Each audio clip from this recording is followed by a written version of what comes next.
hello, check, hello.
सुना देखा हुआ चेहरा लग रहा है. When there is mask, we don't know na who.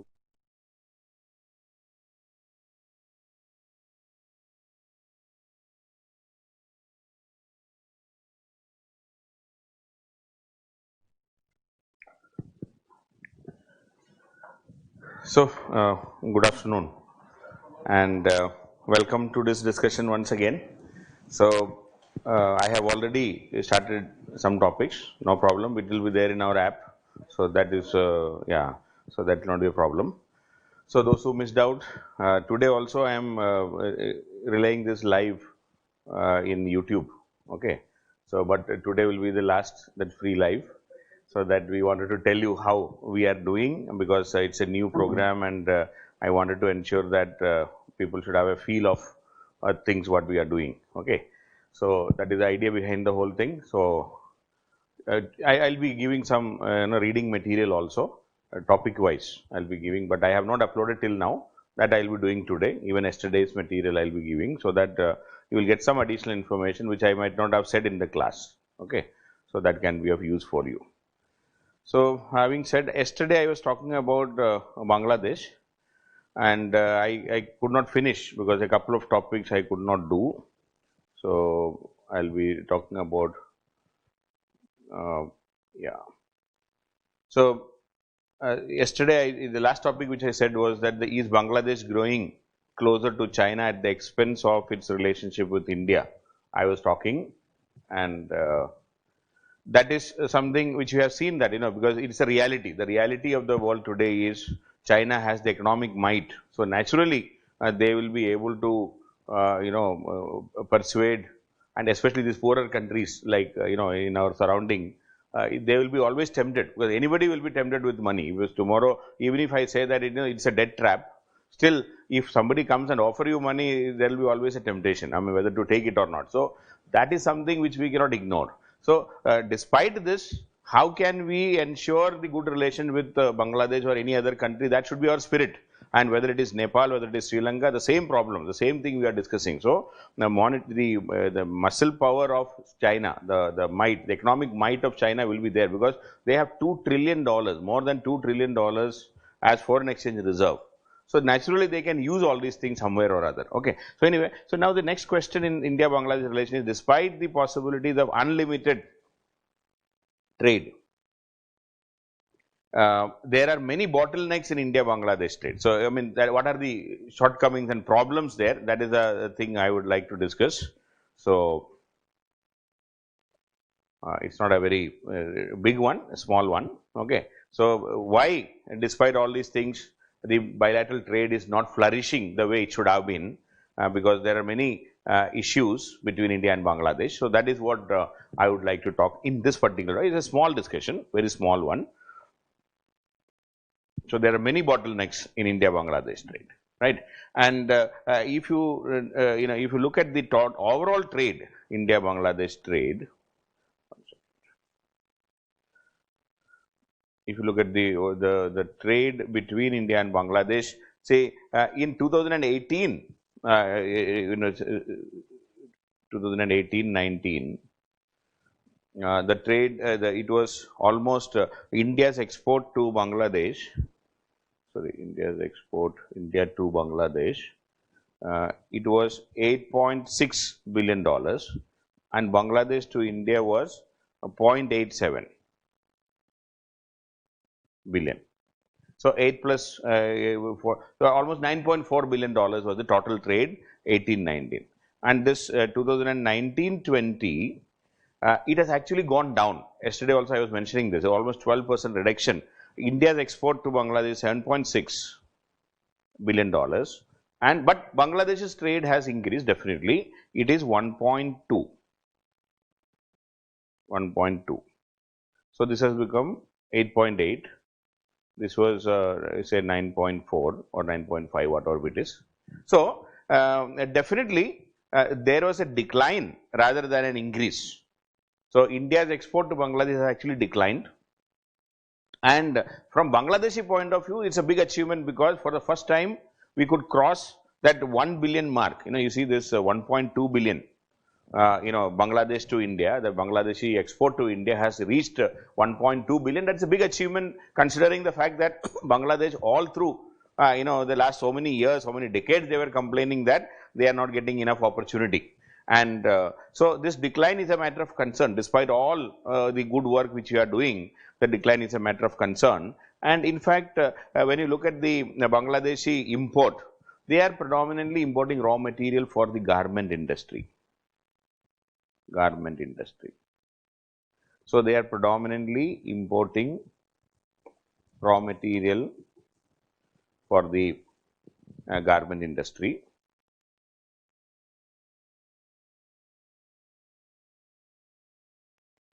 And also, machineries. That is the main import from from India for them. And the biggest bottleneck is the transportation. What are the issues? Okay, I am just talking about one big issue is the transportation, and the most of the land ports where through the land the connectivity, the land ports are not effective. Land ports are not effective, and the non-operation of the immigration checkpost at the Banglabanda Phulbari border.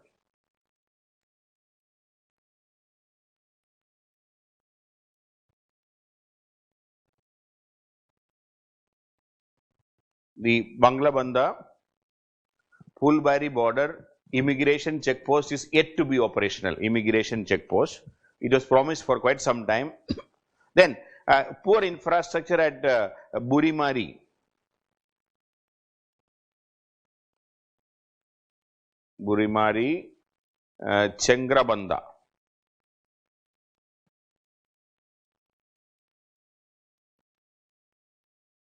Okay, Burimari, Chengrabanda, and Tamabil, Doki. These are all places, checkposts or land port. These are all land ports. So Banglabanda, Phulbari border, there is an immigration checkpost. Then this Burimari, Changrabanda, and Tamabil, Doki land port. Again, infrastructure is a big problem in these. Then an air service we were planning. Okay, it was promised earlier that there will be an air service between air courier or air service between Dhaka and Guwahati. Dhaka, Guwahati air service has not been started. Then a naval protocol on Brahmaputra river. It is talked about at that time. A naval protocol in the Brahmaputra river. Also, lack of improvement in the rail connectivity. Lack of improvement in rail connectivity. Even now, if you have to travel from India to Bangladesh, you have to get down, then check there, then go inside back, all these things. But if you travel in Europe, you will not even come to know how many countries you have crossed in between in a train. So this is here. I visited this our Tripura border. So from Agartala, I was taken to their border. Then I found that people are carrying big bags and all. Then I asked, what is this? Then said, they are the bus passengers, they have to travel. So Indian side, you have to stop almost 300 meters away. Then you walk down and get into the Bangladeshi bus. And you carry all your luggage. And there is no facility. And in a very, tuta-futa road, and if you have to push your, bag and baggage, everything, and with children, people are traveling. I mean, it is nonsense. I mean, there should have been some facility for them. 300 meters also, if you have to carry 20 kilos, 30 kilos of baggage, it's nonsense. So these kind of problems are still continuing. Rail connectivity is very poor. Then also the non-introduction of coastal shipping and border hards we were talking about. We were talking about border hards. More border hards were talked about, but it has not happened. That is the market, the border market. And also the coastal shipping, the non-introduction of the coastal shipping is another problem. And according to a Bangladeshi exporter, the transportation cost from Dhaka to Delhi is more than Dhaka to London. right now. Okay, because that is through ship it has to go. The water transport is the cheapest. Okay, so the Dhaka to Delhi is costlier than Dhaka to European ports like London or Copenhagen and all. So that is what they were saying. That is true, and it could be true because that is the land cost. See, if you have to the ratio, please remember 1:10:100. That is, this is road, this is rail, this is water. This is the ratio of the cost. Okay, meaning, sorry, I think I said the opposite, I think. In water, 1/100th. Okay, so if 1 rupee you have to pay for water, I mean, let me correct it so that things will be easy for you. If you have to pay 1 rupee in water, you'll have to spend 10 rupee in rail, and you have to spend 100 rupees in road for per unit cost. Okay, so you can imagine 100 times costly if you have to transport something through road. So Dhaka to Delhi, you may be transporting through road, but whereas Dhaka to London may be going through ship. Obviously, it is going to ship. So that is the difference here. So the effectiveness. Now another point is the effectiveness of the trade connectivity, the transport, when the investments in transport, logistics, etc. Okay, the trade connectivity depends on the facilities in transport, then logistics, etc. Okay, and we have in the SAFTA also we have a duty-free facility and quota-free facility for Bangladesh, because in the least developed countries in our SAFTA we had a duty-free and quota-free facilities. Okay, duty-free and quota-free facilities, but and only 25 items we are charging. Okay, some duty only for 25 items between India and Bangladesh. Bangladesh can export duty free, but even then we are not able to increase. And plus, see, many a times the non-tariff barriers, many of these barriers have been avoided, but still there are some non-tariff barriers, like the safety standards or the phytosanitary standards,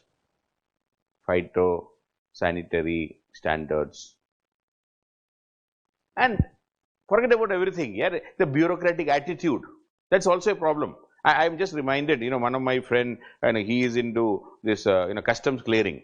He is an agent. Okay, he was telling the other day. Now it's faceless customs clearing. Now, if a product is coming to Delhi, maybe an officer sitting in Chennai or maybe Bangalore airport, customs officer will be scrutinizing it. So his client brought some Rexin. Okay, so the query came from some officer sitting in Chennai airport, and questions came.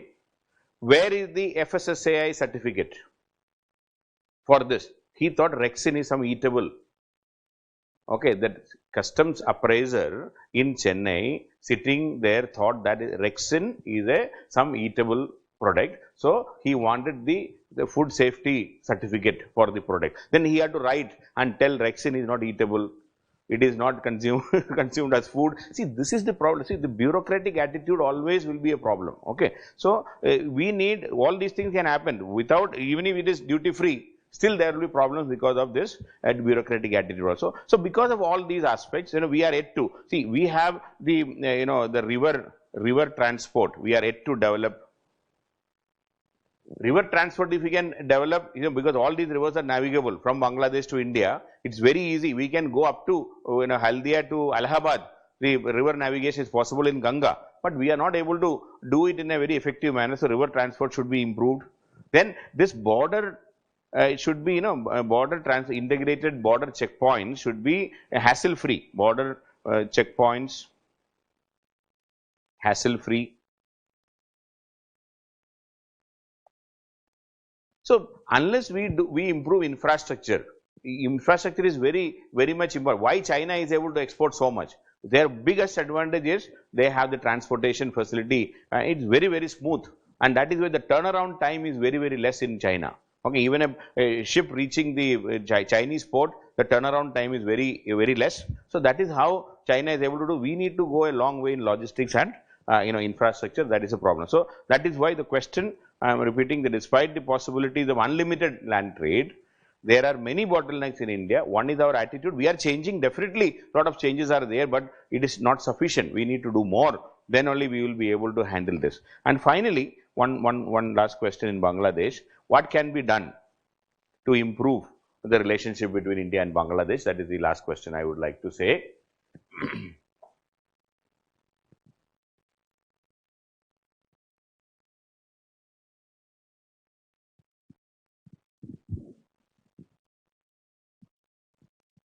So, in fact, we have said many things, and it's not that difficult. See, first of all, see, I always, you please remember, whenever we talk about Bangladesh, two things you have to remember. One is they are very sentimental about water, and another is they are sentimental about trade.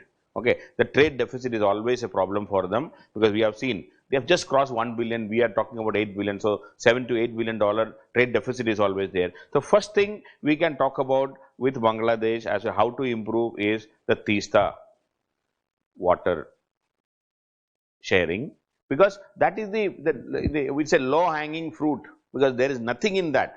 We have already agreed to share between 39 to 36, and then the rest 25% water. Bangladesh is asking 50-50, and even if we say it is, if we have to satisfy Mamata Banerjee's ego, so even if we say that it is 55-45, Bangladesh will definitely agree. It's a question of just renegotiating and settling that. We should be settling it as early as possible, because please remember, Teesta river in Indian side, it is flowing through our Terai region. It is a marshy land. We don't require that much of water there, because our agriculture is not dependent on the Teesta river, because it is, that rainfall is very, very high rainfall in that region. But the moment you cross Terai and reach Bangladesh region, it becomes some sort of a drought prone area. So, Bangladesh, where Teesta is flowing, is a drought prone area, whereas in India it is not a drought prone area. So, Bangladesh requires this much more than what India requires. So, we should understand the sentiments of Bangladesh and we should support. And whenever Hilsa fish comes, Hilsa March is the most important march of Bengal. So, Bangladeshi Prime Minister every time sends Hilsa March to our Mamata, at least eating that. While eating, she should think that we should give water to them. So, that also we are not doing anyway. So, this is Teesta water, it is a must. Number two, and we should improve the border infrastructure. Okay, border infrastructure.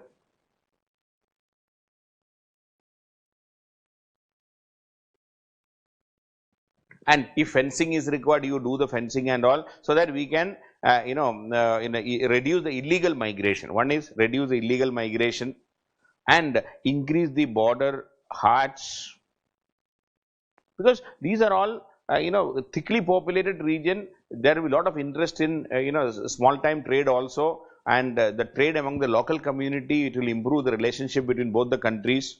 And also, and this can help in improving, if improved relation can control the terror activities also, the control terror activities, radical activities, radicalization. Then, with Bangladesh, we should also be looking seriously about trilateral relationship here, trilateral with India, Bangladesh, Myanmar.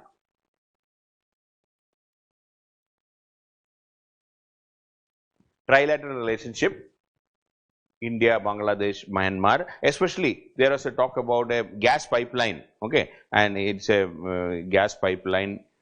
But at that time, we did not do. But this is a time to think about gas pipeline from Bangladesh, from Myanmar through Bangladesh. Bangladesh can get the transit fee. Okay, so the transit fee is a good income for any country, and even they can use some of this gas when it is required. Even Bangladesh has gas. They are not exploiting it, thinking that one day they will use.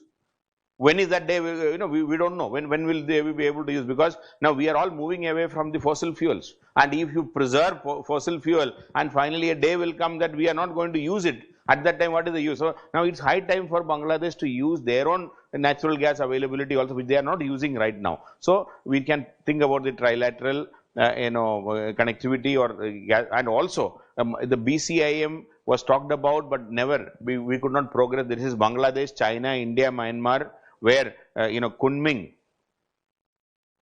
to Kolkata, Kunming to Kolkata, a transport line. So that can improve, that can get connectivity from Yunnan province from Yunnan province will get an access to Indian Ocean, and there can be a massive connectivity, because, but again, it depends upon our relationship with China also. So it is also, this BCIM is considered to be another silk route. Okay, it is considered to be another silk route, which Bangladesh can play a very crucial role, and it will be game changer for South Asia, because all the three countries will be beneficial. And as far as the Rohingyas, India should be very sensitive. We should be sensitive to Bangladesh. After all, two things. One is, after all, these Rohingyas are Indians. And number two, these Rohingya is a genuine, that is the most persecuted people in the world. Rohingyas are the most persecuted people. Our solidarity with Myanmar is really unacceptable. I mean, this is nonsense. One side we are saying we are the largest democracy, we want democracy and this and that. Then we cannot even imagine of having solidarity with Myanmar, but we are supporting. So if at least now we are slowly changing, we are saying the Bangladeshi concerns. The Bangladesh is receiving these Rohingyas, so we should be concerned about the Rohingyas. After all, this is a human rights issue. It's a major human rights issue. Most persecuted people declared by the UN. So we cannot be supporting, and we should be supporting. We should be standing with Bangladesh when it comes to Rohingyas. And we should also think of that BBIN formula which we talked about: Bangladesh, Bhutan, India, Nepal. We talked about strengthening BBIN, this eastern region, 4 countries, Bangladesh, Bhutan, India, Nepal corridor, BBIN corridor we talked about. And if we can pursue that, this can be, which can almost act like a counter to even the BRI, Belt and Road Initiative, because so many infrastructure projects will be there connecting Nepal with Bangladesh and Bhutan with Bangladesh through India. So this can be a major game changer here also, and also more easy visa on arrival for Bangladeshis. We can seriously pursue this visa on arrival for people from Bangladesh. And this migration, I was already mentioning, the illegal migration is mostly subsistence migration. See, the most of the migrants are not having any idea of any anti-national activity or anything. They are not thinking about controlling India or destroying India or anything. They need some money, they need some income. So why not? I mean, since we need Bangladesh in a big way, why not we think about, as an experimental basis also, some work visa to Bangladeshis. See, anyway they are entering illegally, and it's very difficult. See, if they are entering illegally, there are many problems. And if we can control, if we can channelize them into legal entry, let them enter. Anyway they are entering, we are not able to stop. See, this more than how many kilometers? 4,096 kilometers we are talking. And it is not that easy for us to man and control, the entire border, because it's all plain. In the fertile land, it is there. So we will not be able to ask our BSF Jawans to stand everywhere and shoot them down. It is not possible. So let us accept the reality, and in the process we can improve our relationship also. On an experimental basis, let us issue some work visa and see. At least we can have their biometric data, everything will be there. And wherever they move, we can get a track of it. If they are indulging in some, any illegal activities, we will be able to come to know also. So if you issue work visa, many of these problems can be avoided. So, but it requires an imaginative thinking, and out of the box. It's an out of the box solution. I mean, suddenly if you say, then people will be saying Indians have no work, and now you are allowing Bangladeshis to enter. See, but anyway we are allowing, and whether it is Delhi, whether it is Mumbai, in the big cities, you will find so many illegal migrants from Bangladesh working, and we will not be able to make out, and we are not able to send them back also. And even if you have to send them back, what is that in Delhi police and all, what they do? They will catch them. Once they understood, Delhi police constable will go along with them in a train and drop them in the check post. And from there, what is happening, nobody knows. Okay, so this is nonsense. I mean, how much time and money we are wasting? Catch them, send them in, put them in jail for many days, then they are taken to deport. And deportation is a very nasty business. I mean, and we cannot stop it. See, if I always tell only one thing: if USA cannot stop from Mexico, okay, cannot stop migrants from Mexico, we should not be thinking too much about stopping. Certain things we cannot do. It's something like, overnight we will abolish, casteism in India. Overnight we will abolish corruption in India. This is not possible. The same way, we cannot stop this migration, or rather, we can try to control it, we may not be able to stop it. Anyway, so that is the situation. So, these things can definitely improve the relationship, and it should be a win-win situation.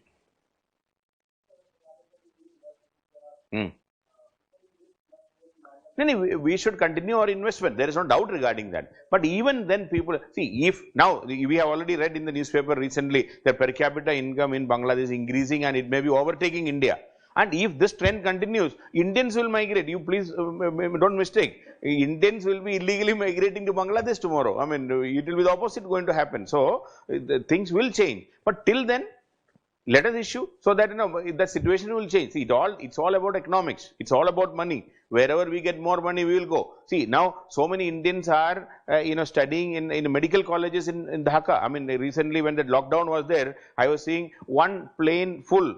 Our MBBS undergraduates from Kashmir, from Dhaka, they were evacuated. There is a direct flight. Okay, what is the Vande Bharat flight? One was from Dhaka to Srinagar. All 200 were medical undergraduates from Srinagar, from Kashmir. So, if Kashmiris are studying in Dhaka, just see. So, there is huge potential. We should not be underestimating the potential of Bangladesh. It is huge, but it all depends upon whether we are able to create win-win situations. So, that is the key, and we should invest in Bangladesh, no doubt. And the present government is luckily, as I said, we are able to prop up, and it will continue as long as the government is there. It is easy, but later on, but if economic progress is there, things will be okay for us. Okay, so that's about what needs to be done.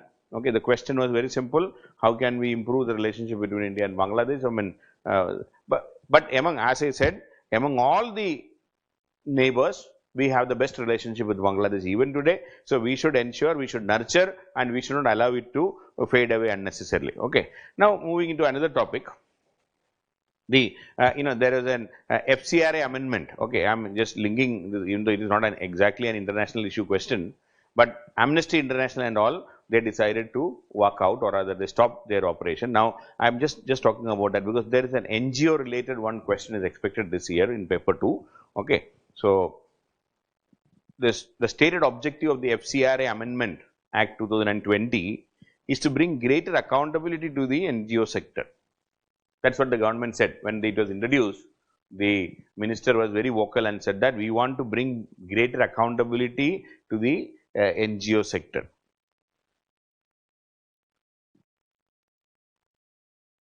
Yeah, when Bhutan pulled out of the BBIN was only on, it is not, Bhutan did not pull out of the BBIN fully. Okay, there is a question in between. Bhutan walked out of a transport agreement, because there was a transport agreement we were planning under the BBIN thing, and Bhutan walked out of that, or rather they did not support that. Otherwise, they did not fully walk out of the BBIN. Okay.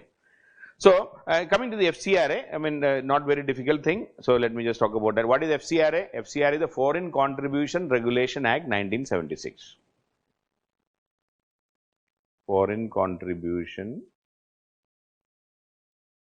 Regulation Act 1976, and it was an emergency era legislation by Indira Gandhi. Okay, emergency era.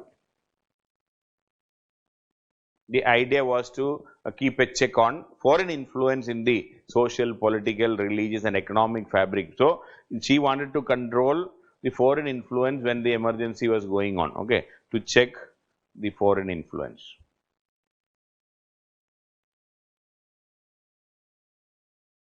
To check the foreign influence in India, and in this 1976 law was finally, it was amended in 2010 by the UPA government, and it made more stringent.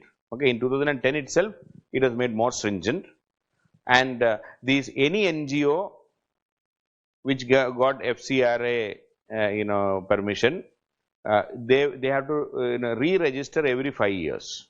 Re-register every 5 years. So the permanent validity has been taken away for the NGO, and you have to re-register every 5 years. And also, it was fixed that 50% of the funds should not more than 50% can be spent for administrative expense, not more than 50% for administrative expense. Not more than 50% can be taken spent for that was in 2010. That itself was criticized by many experts, saying that it is too much of regulation is there. Now this 2020 amendments came, 4 amendments were introduced, and this will finally kill all NGOs in India. Okay, first of all, the first interesting thing is any FCRA organization, I mean, having Foreign Control Regulation Act, under that, who can receive money, any FCRA organization who can receive money cannot transfer the money to another organization, even if that organization has FCRA permit. Okay, cannot transfer money to another organization. Okay, so for example, Amnesty International or even Ford Foundation, the big big NGOs in India, the international NGOs. So Ford Foundation, they do a lot, or this Bill Gates Foundation. Okay, so or Ford Foundation. One example I am giving. Suppose for education, Ford Foundation brings in 100 crore rupees. See, Ford Foundation have no infrastructure in India to spend that money. What they normally do is that other smaller NGOs get attached with the Ford Foundation. They will look into the performance of the smaller NGOs working in a remote village, say in Jharkhand or in Bengal or UP, wherever it is. Okay, so if they feel that okay, this organization is a good organization, so Ford Foundation will, out of the 100 crore, they may give 1 crore for a project. So you have to submit project report to the Ford Foundation. Ford Foundation will permit, and they will give some money. So now this FCRA regulation says this Ford Foundation type organization cannot transfer money to any smaller NGO. That means all smaller NGOs. In fact, the FCRA, under the FCRA Regulation Act, at least 20,000 small NGOs are there who are eligible to receive money. And most of them are not getting any direct fund. They are getting funds like this. Now, with this amendment, these smaller NGOs, especially these advocacy NGOs, education, engage in education and all. So, they will not be able to work at all. So, that is the first point. So, this cannot transfer money is a disaster, because smaller NGOs are dependent on many a times bigger NGOs, because bigger NGOs have no infrastructure in India. That is number one. Number two, the administrative expense. Now, in the 2010 amendment, it was reduced to 50%. Now, the administrative expense is reduced to 20%. Administrative expense should not be more than 20% of the total budget. See, now again, the idea behind the government is very, very cunning. What is that? See, what the government wants is, government is not saying there should not be any NGO. They are saying, okay, NGO should be there. What kind of NGO? Jo baatne wala. Okay, those who give some, some material, some cloth distribution, food distribution, only distribution NGOs. Okay, medicine distribution. No advocacy in NGO. Okay, see, advocacy NGOs means who will educate the people about education, about environment, about organizing people, the NGOs which help in, or self-help groups. They don't want, because in such NGOs what will happen, the administrative cost is very high, because the teaching cost, the the travel cost, they have to travel around and do the travel, then meetings. You have to organize people. So when you organize people, what will happen? Suppose 50 villages have to be organized. Some chai pani will be there. So the salary for these, our social workers. So everything. So now if you say 20% only you can spend, no advocacy NGO can survive, because they are not, they don't have any, they don't have any program to distribute anything. What is that rest 80% for? See, if travel, education, meeting, okay. So if those things are not there, salary, then advocacy NGO has no other work. So all advocacy NGOs will, finally come to, like Amnesty International, they are not distributing anything in India, or even Greenpeace International. So such organizations will not be able to survive, or they have no activity, because administrative expense is reduced to 20%. And a third thing is, that means, and one more thing is advocacy, these are the NGOs who question the accountability of the government. These advocacy NGOs will question the accountability of the government. Any government program they will question. They will be only surveying and telling, this is like that, like this. Suppose land acquisition in a forest area, they will be educating the people, you should not allow this to happen. So immediately they become anti-national elements. Also, then a third funny thing they have added is, all FCRA accounts or FCRA organizations should have a bank account in a State Bank of India branch in Delhi. Where you are working in Kerala, Uganda, anywhere, but okay, in Mizoram, all of them should have this bank account in a single Delhi branch of SBI. One side, Modi ji is talking about, digital India. Okay, everything is, you sit anywhere and do any business. Now, you just to get the FCRA permit also, you have to tell your bank account, everything. Only designated bank accounts you can get. And sitting anywhere in the country, you can keep a track of that, if at all you want to keep track of it.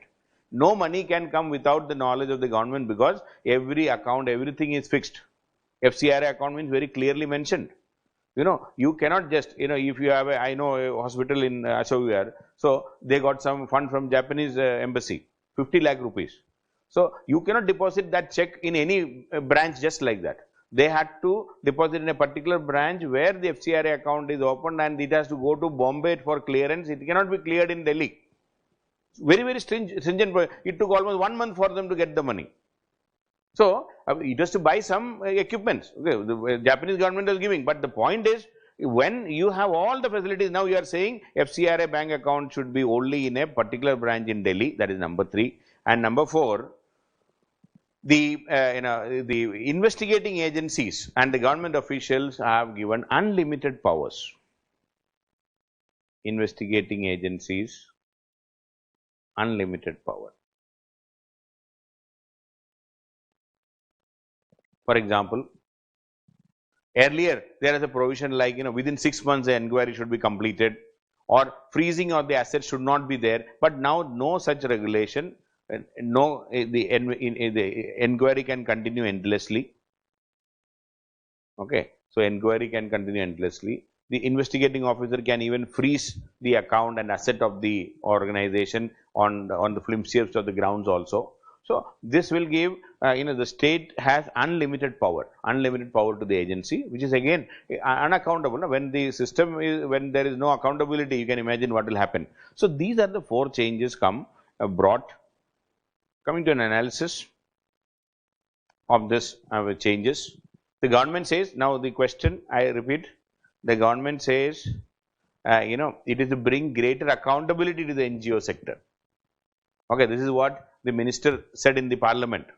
Okay, and obviously, it is not to bring in accountability, all of us know very well, but still, the first of all thing is, we should know that there is a deep discomfort for the government. There is a deep discomfort for the administration, especially when all NGOs are civil society organizations are supposed to play a permanent opposition role. Okay, civil society means what? Civil society, NGOs and civil society are the permanent opposition. Ruling political parties, someday they become ruling party, but this NGOs and civil society will never come to power. They are always away from the government. They are the permanent opposition. And they always try to hold the people in power accountable. Okay, so they try to hold people accountable or the government accountable, and they always talk on behalf of the marginalized and the feeble voices. They talk on behalf of the marginalized and the feeble voices.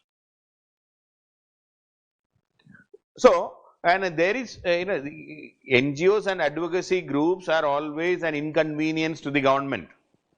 That is a fact, that is a reality, because they will not be praising the government, they will always be finding fault in the system so that they can correct it. It is a constructive criticism most of the time. So, the and successive governments, right from Indira Gandhi time, successive governments, right from 1976, there is an attempt to control these NGOs. There is no doubt regarding this. So, in Indira Gandhi did it, 2010-11, Manmohan Singh government did it. Now, it is further more. Okay, and then a third point I would like to add here is, nowadays in Parliament, you know very well, no discussion on any bill. Lok Sabha, the bill is introduced in the morning, by evening it is passed. No discussion on any bill. In a single day, many bills are passed. Okay, so there again, this bill also passed without any proper deliberation, no proper deliberation, whether in Lok Sabha or in Rajya Sabha, and no real debate in our country. I mean, we are stopped completely. Parliamentary debates have been stopped, and nobody knows what is happening. And bills are introduced, and it is passed on a daily basis, and under pressure also. And the speaker also behaves as if he is the headmaster or a police station type. So anyway, so there is no chance of any debate and discussion. And unfortunately, in India, the discourse is democracy means, an electoral democracy for capturing power. Democracy means electoral democracy for power, to come to power. Okay, but any other form of democratic action, always it is seen with suspicion. Okay, now any other advocacy group. Now I said about a priest being arrested, 84-year-old priest being arrested, and he was working with the Adivasis for the last 50 years in Jharkhand. Now he has been arrested, saying that he is an anti-national element or other, he is colluding to wage a war against the country and all, what and what not we are saying. So, all other action, any other form of democratic protest or any other form of democratic action is seen with suspicion.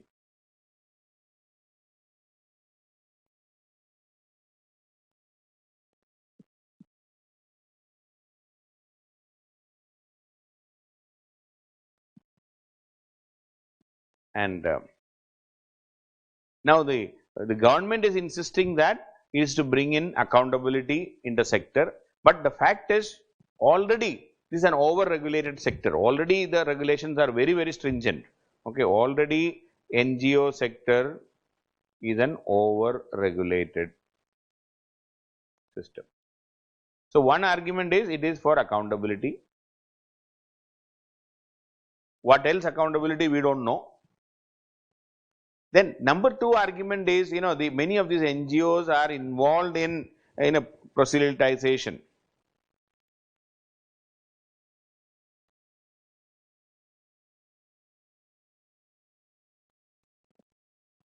Proselytization means conversion.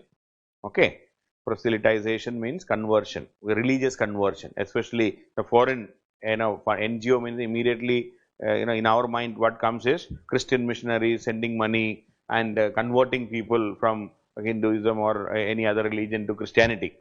Okay, and misusing the funds.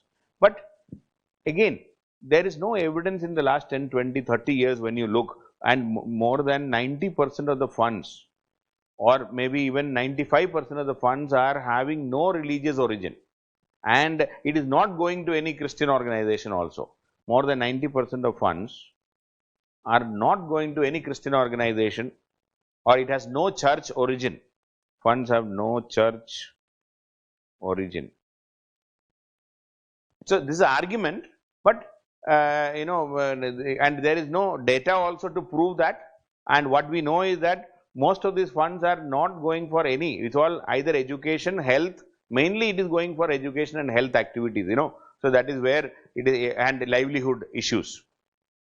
And out of the around 21,000, only around 21,000 NGOs are recorded under FCRA.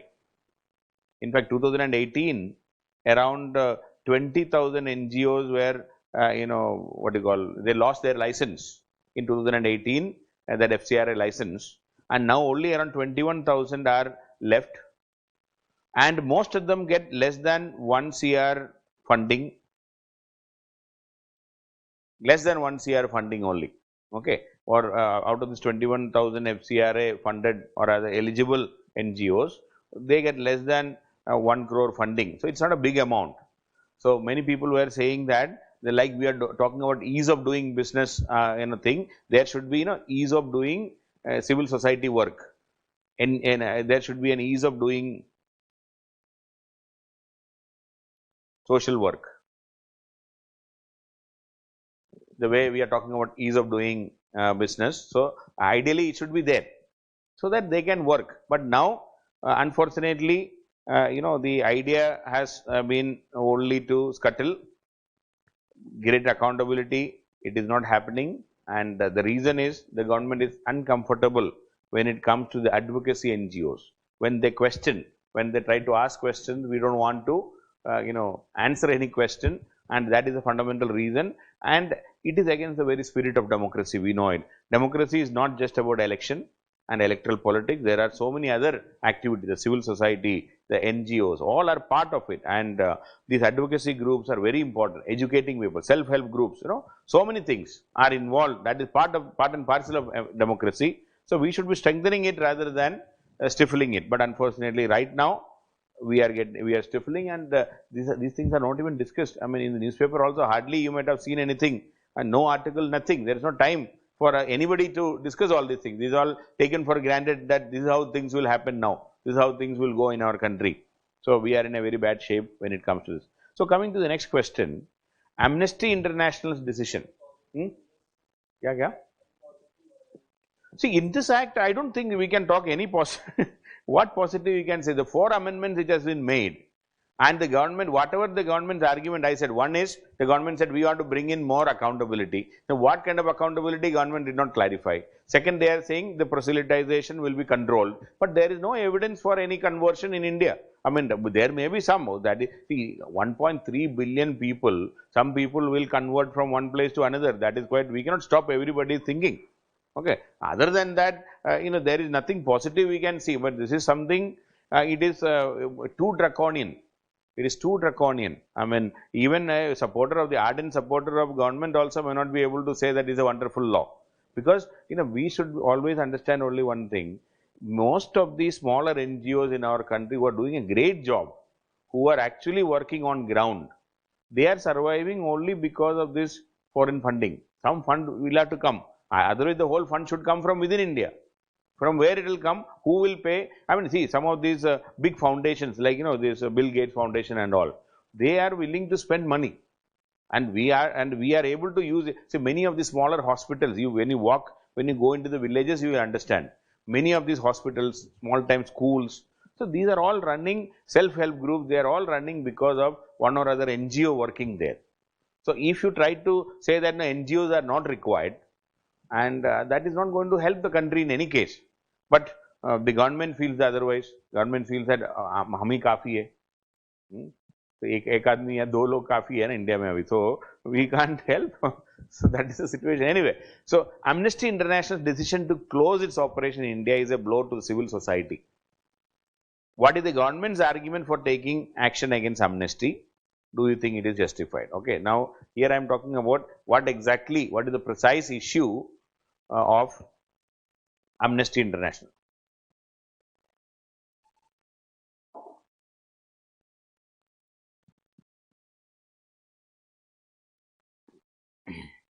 I am expecting, in fact, no, this FCRA amendment, yeah, role of NGO, I will be talking that also separately.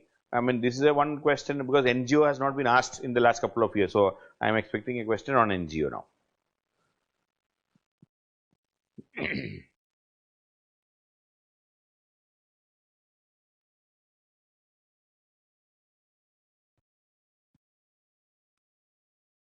Right.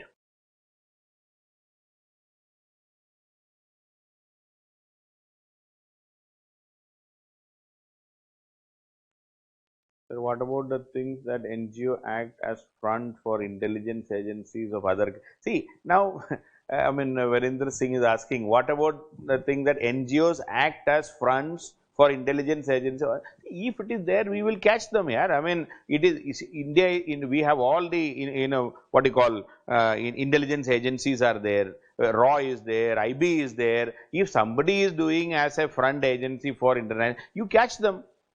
Don't brand everybody in the same bracket. Na? See, 99% of the NGOs will not be a front agency for some international agency, international organization or Pakistan or ISI and all. There may be one or two. See, we only because of that ban all NGOs is not a solution. We have enough laws in our country to catch these fellows. But this is not the way. Now, if you are asking and if ordinary, small time officers controlling the funding and all, it will not work, and it is a breeding ground for corruption. The more red tapeism, more corruption in our country. One side, our Prime Minister only talked about minimum governance.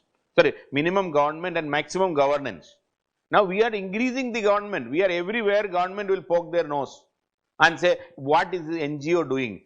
You control the corruption in the government first. And this amount is too less to talk about. If you are saying that most of the NGOs are getting less than 1 crore rupee, 20,000 NGOs also 20,000 crore rupees. That is the amount the Prime Minister is planning to spend on that Parliament building now. Or two of his aircraft spent 8,000 crore rupees. Okay. Now your argument is, your justification is Congress only initiated it. UPA initiated, so I will spend. Indira Gandhi did that, so I will continue that. So you haven't, two wrongs cannot be, two wrong cannot make something right. I mean, if Congress did wrong, that is why they are out of power. We elected you not to do the same wrong, to correct it and move forward. Now you are saying, since Congress did that, I will also do that. This is not so. This NGOs act as a front of intelligence agency. If it is there, ban them, arrest them, send them to jail. UAP Act is there. You can arrest anybody. Even you can arrest me, because UAP Act, anybody can be arrested these days. So there is no big deal in this. Anyway, so coming to this Amnesty International thing. So Amnesty International, please remember, it is the most respected human rights organization in the world. It was started in 1961. So when a question of this nature comes, one or two statements you please write about that also. It was started by a British lawyer called Peter Benenson.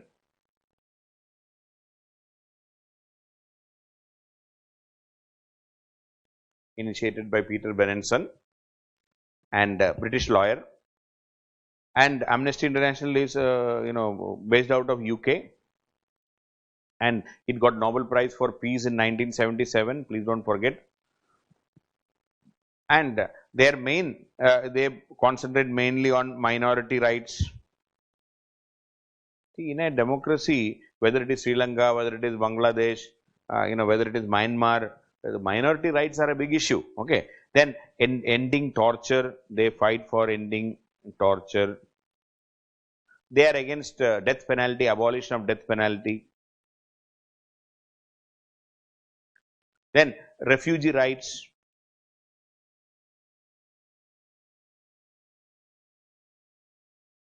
So minority rights, ending torture, ending death penalty, refugee rights, these are some of their pet areas. And in general, Amnesty International deals with human rights, we can say. And they are quite vocal.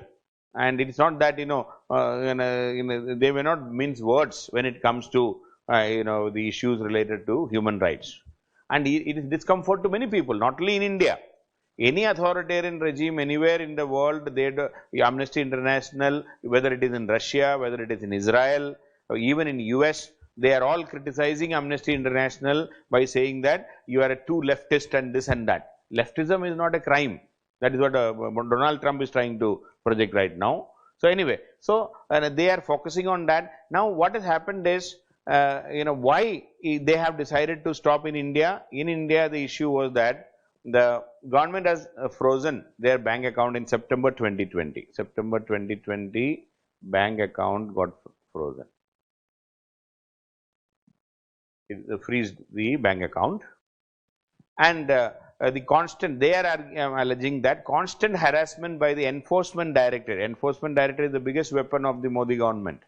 Okay, enforcement directorate everywhere, whether it is an opposition political leader or any NGO, anybody against whom the government is not comfortable, ED inquiry will come first. Okay, then only CBI will come. First ED, then CBI. Okay, then NIA. That is the route. Okay, and IRS office, some of these IRS offices have become like, the government's main weapon, and that is why they are promoting into a joint secretary level also. So, the government has more faith in IRS officers than, because this ED, income tax raid, everything is done through these IRS fellows. Anyway, so this ED raid harassment for the last 2 years, that is what the Amnesty is complaining.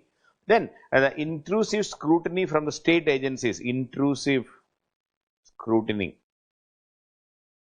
They are alleging, this is what Amnesty is saying. Okay, I am not saying this exactly, this is the meaning, but Amnesty is saying that, you have frozen my bank account, enforcement directorate is, harassing me, intrusive scrutiny.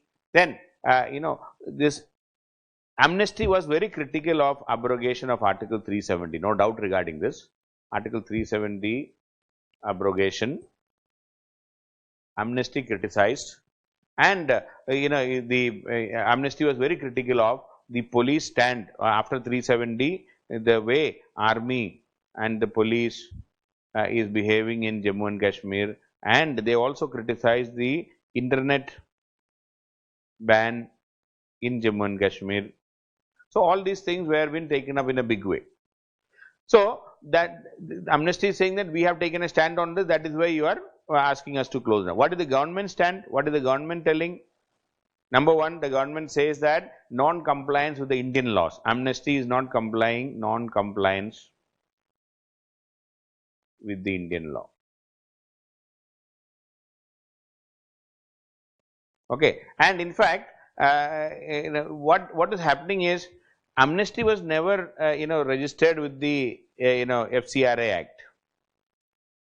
Okay, the 2010 Act, they did not register. Instead, they used to, there is a procedure called, prior permission route. Prior permission route.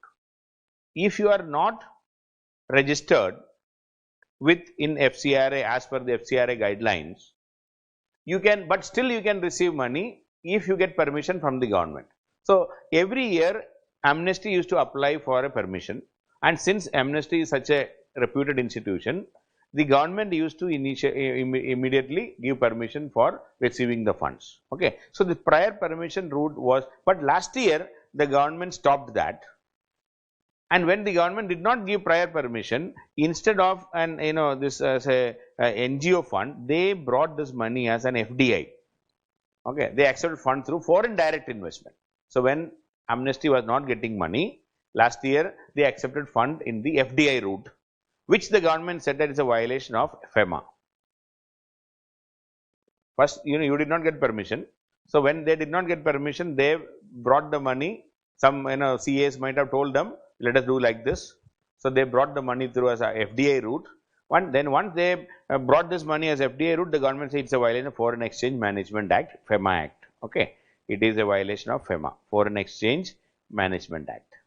So they violated the rules. So the first flouting the financial law and the the route, okay, in which they are bringing money. Then number 2 allegation against them is they are interfering in domestic politics. Interference in domestic politics. See, this is bound to happen. Any advocacy NGO, they will interfere in the domestic politics, because if they are educating people like Greenpeace, if they are helping the people, the tribals, fight against any land acquisition, or other destruction of the forest.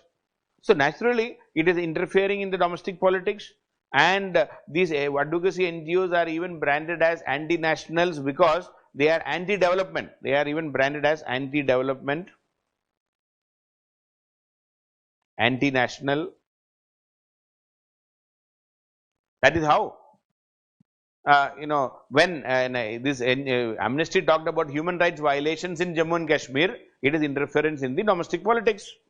And at least 20 other NGOs, including Greenpeace, all are facing the same problem because they are accused of anti-development, anti-national, and even if an environment-related NGO, if they are educating people, so they are immediately seen as anti-development NGO. Okay.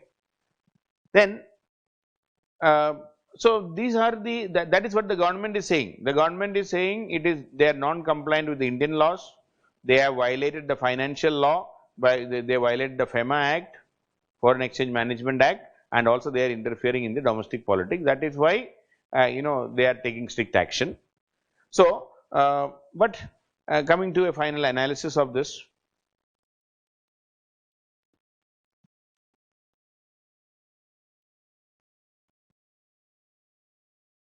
See, first and foremost is this is bringing bringing the whole thing into sharp focus.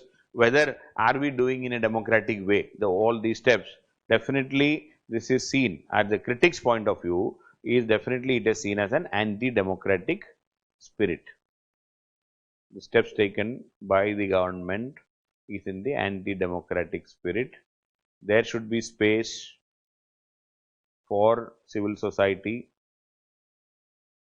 Civil society speak on behalf of the poor and the marginalized, and we are moving backward in democracy. That is the first argument. See, this is the criticism of the government action. Okay, moving backward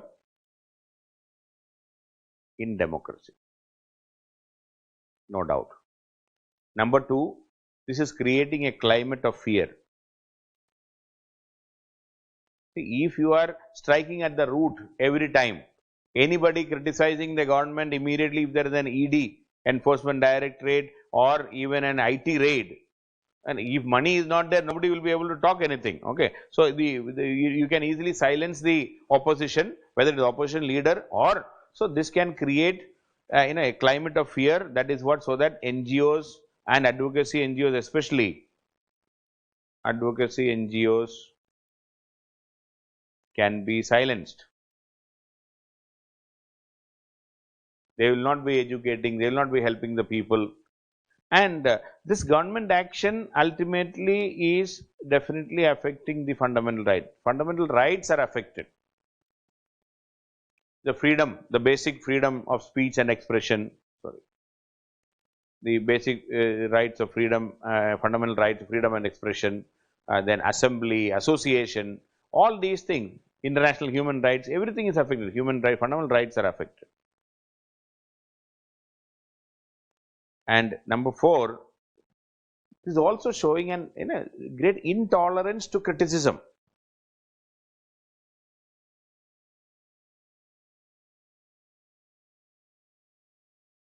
Any criticism of the government, freezing the account and all is like freezing your freezing dissent. Any criticism is seen as an anti-national activity. Any different narrative, that's a problem. No? Any alternative narrative,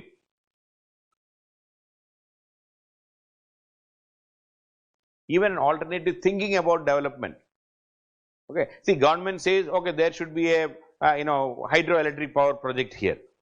If somebody comes up and says that there can be a better option, even that alternative narrative is seen as an anti-national activity, is seen as anti-national.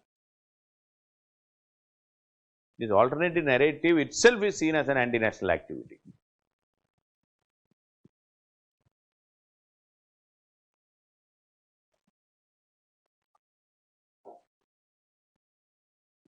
So, this is something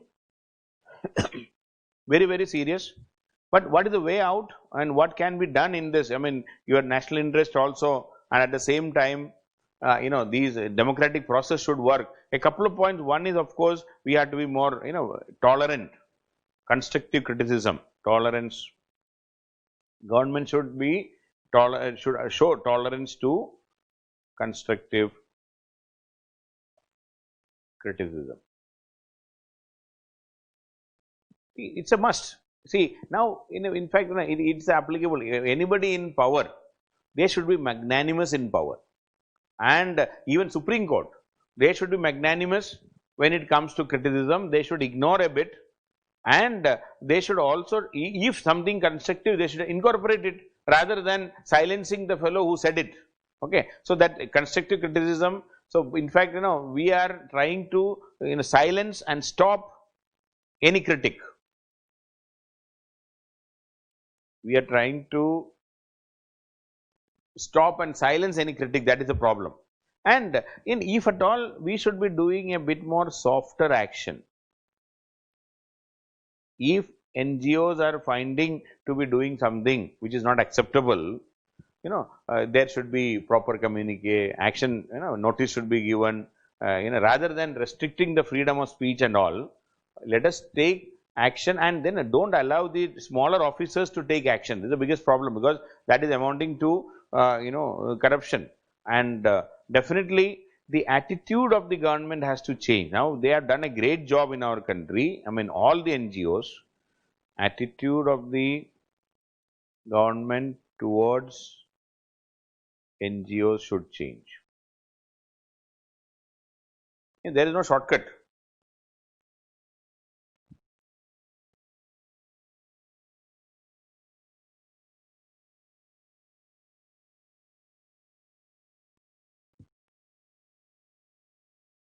But as somebody mentioned, if some NGOs are doing something wrong, we have enough laws. I mean, we don't have to do further and to take action against them, and take action against them. There is no harm. You please take. So, the government's argument is they have violated, but the fact is the government is not comfortable with the criticism. That is why the issues are coming. Now, the pandemic and the strict lockdown has made us to acknowledge the crucial role of NGOs play in extraordinary situations. In fact, this was said by the Prime Minister himself. This is also the fun. Okay. So, when the pandemic started, when the migrant labourers started, he, in one of the Man Ki Baat pura Man Ki Baat was on NGOs. आप आइए हमारे लिए हम सब मिल के कुछ करेंगे, so on one side you are saying we need your support, on the other side you are, and during this pandemic itself this law is passed. Okay. In fact, on that is the fun, that is the greatness.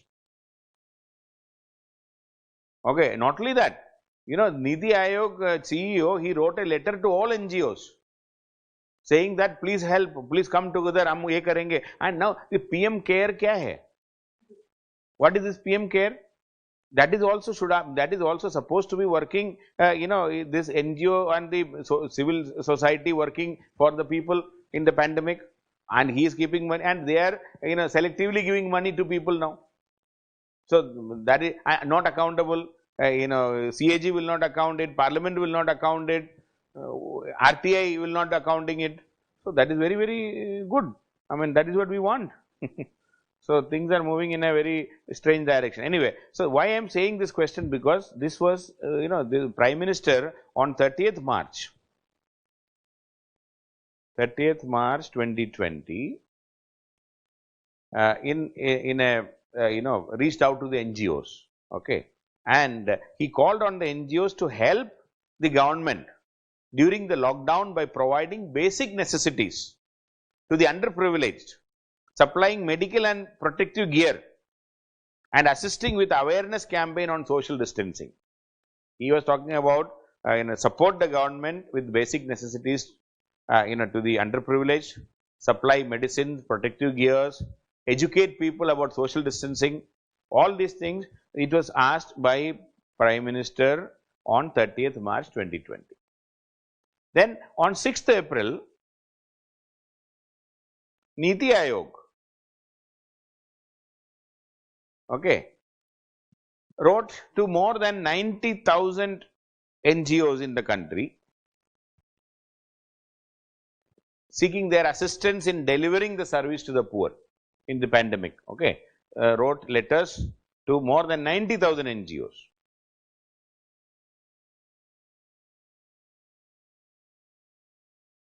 Then came September 2020 FCRA amendment. So, it is in complete variance, what was said at that time and what we are doing, and now we do not want. See, that is what I said. Now, what the government wants is NGOs who are engaged in distribution. Free mein baato, gyan mat baatna. Don't give education, don't give awareness, give material. A PPE kit baato, a mask you can supply, not educate. Okay. So, that is the concept. And last year, as I told you, in 2018, this has not started immediately. 2018, the government cancelled the FCRA permission of more than 20,000 FCRA licenses for more than 20,000 NGOs.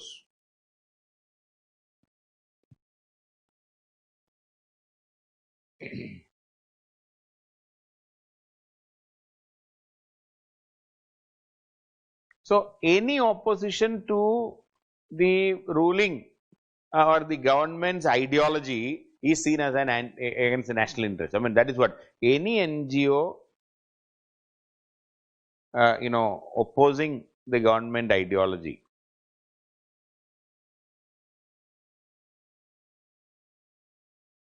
is seen as against, it is detrimental to national interest. Government ideology is seen as detrimental to national interest.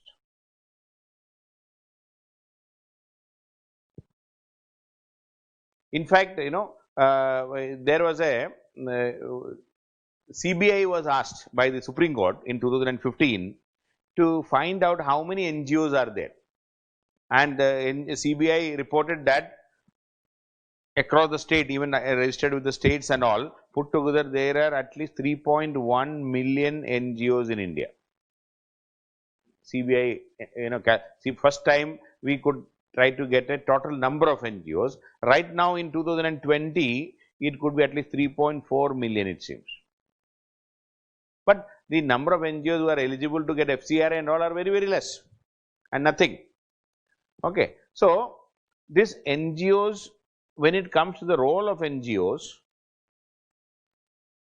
they are playing, and whether it is the pandemic, when the migrant labor migration and all, see, most of the time, maximum help was given by the NGOs. We know it very well. And any pandemic, any disaster, NGOs play a very crucial role, and they are, they are into service delivery, they are into welfare for the community development.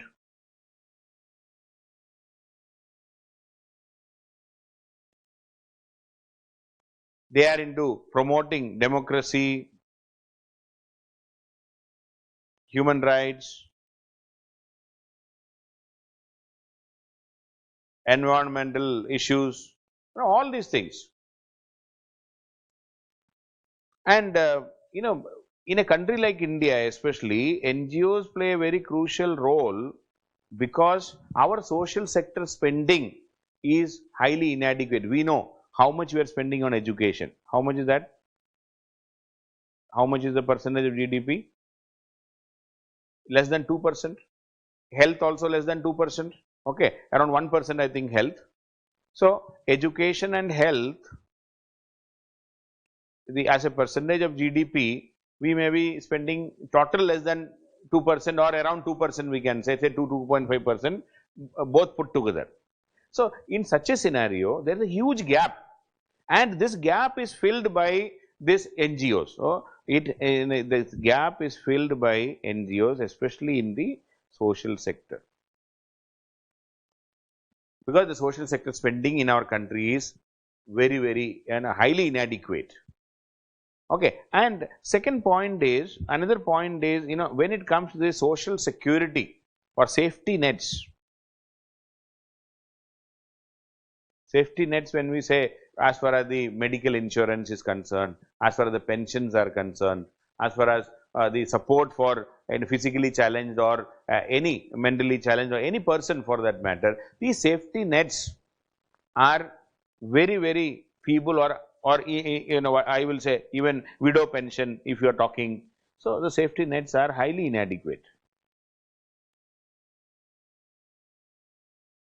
So, because of all these things, these NGOs play a very crucial role, even for working women and all. For example, another example is the working women. For working women, child care arrangements are not there, or in the low income group, taking care of the elderly. You take any sector, okay, we don't have any facility. We have bare minimum facility, and in such scenario, NGOs come to play. I mean, most of the places wherever some activity is there, even skill development, you go to the self-help groups are organized by NGOs. Skill development for women,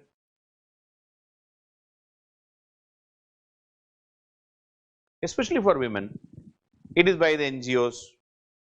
So, most of the NGOs are working with the marginalized sector, and they are into either education or even economic empowerment, okay, either political or economic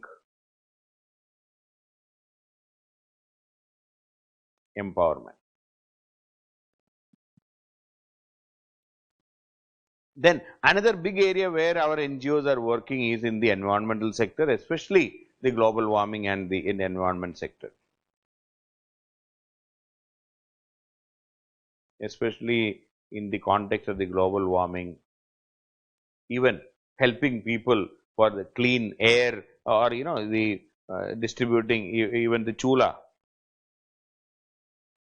the smokeless kitchens, so many activities, where, or even in the Swachh Bharat. See, how do you think Swachh Bharat is able to, when whatever we have achieved, there is huge involvement of NGOs in promoting this concept, the cleanliness, and even to prevent open defecation, all these things where NGOs have played a very crucial role. So, but all these things can perform only in an atmosphere of trust.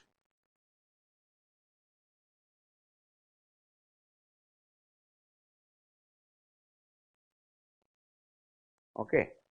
And we should be, in fact, if people's participation in governance can be done through these NGOs and the civil society. Ultimately, the people's the NGOs and the civil society should act as a bridge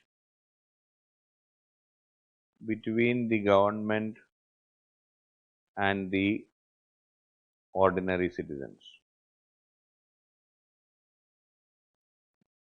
And that is what everywhere, wherever the NGO sector, wherever the civil society is active, they act as a bridge between the government and the poor, and the and the governed, the government and the governed. They are the bridge. They are the they fill the gap. But now what is happening is the government's effort is to cut this bridge, and it will be completely away. I mean, the officers will not be able to even know that what is actually happening, whether any development program is reaching to the people, whether benefits are there. So, obviously, but the NGOs will criticize. So, and regardless of their approval or criticism, the government should allow NGOs to function. The NGOs will criticize, no doubt regarding, and you will hardly find an NGO who will be praising the government unless otherwise they are getting free of fund. I mean, like a journalist like Arnab Goswami will be saying that the government is doing the best job in this world, but nobody else. If you are analyzing now, many a times people ask me also this same question, that sir, in our class most of the time we are criticizing. See, we have to. Our duty is that as a well-educated person, you have to find fault and the gaps in the policy. And that is how tomorrow if you become an officer, you will be able to fill that gap. That is the very purpose of this exam. Otherwise, what is the need of this exam? If you have to only praise the government, then you have to just watch only what is that PIB news, and you will get everything what the government is saying. But that is not the, see, as a well educated person, you should have that alternate thinking, as that idea, what are the gaps, what are the problems, and that is how, other is university education. What is the need for university education? We will give a book, you study, and what you call, memorize everything, write down, that is sufficient. So that is not what we are looking. So you should be able to see things what is happening, and we should be able to appreciate, and at the same time, if there are loopholes, we should be able to identify, criticize, highlight, so that we can correct the system, which is not happening right now anyway. So that is where the whole thing is, the approval or criticism of the, so the Apurva is saying education is 1.5% of the GDP, okay, 1.5% of GDP is in education, and 1.2% is in health, okay, very good. So just see, so that means it is less than 3% of the GDP in health, which is highly inadequate. Okay, even the health policy 1986 talked about 6% of the GDP should be held for health. Now it is 1.86 mein bola. Now in 2020 we are 1.2%. So long way to go. Who is filling the gap? This is exactly, and this gap is filled by this NGOs and other advocacy groups, which will play a very crucial role. Okay, so that is what there can be. You can talk about Sonu Sood type of activities. People, see, somebody had to come out and help, and people helped, and so many people helped, and so many people spend money, or rather even contributed to the PM care also. And now what will happen to that money? Nobody knows how much money we got. It's also not telling. I mean, I don't know what kind of what is that we are trying to prove with that. So he should at least tell how much money he received. Where did he spend that money? Because after all, we gave the money in the name of Prime Minister. PM care. PM will care. Whom? Us. Okay, let us hope. So, I mean, if he is going to care us, you tell us. Okay, this is what the money I got. These are the people who paid money to me. And then where is it spent? Even they have mandatorily taken money from even the government servants, 1 day salary, 2 day salary, like this. In private sector, hundreds of crores of rupees people have given. Now we don't know what is happening with that money. We have a right to know. It's a public's money. It's not his personal money. Anyway, so no point in telling. Coming to next topic is India and Australia. In between I went in, said no problem. So, because this is another, a lot of discussion and talks are going on about India, Australia, a lot of hype is there. So, whether it is actually going to happen anything,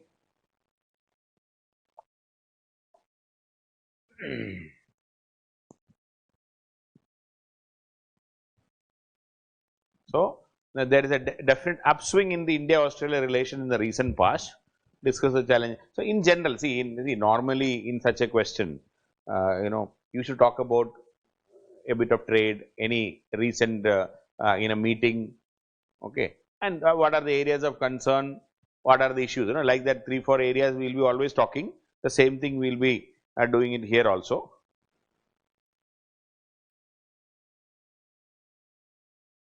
So first of all, in the the hype was also because of the recent virtual summit between Prime Minister Modi and Scott Morrison. Prime Minister Modi and the Australian Prime Minister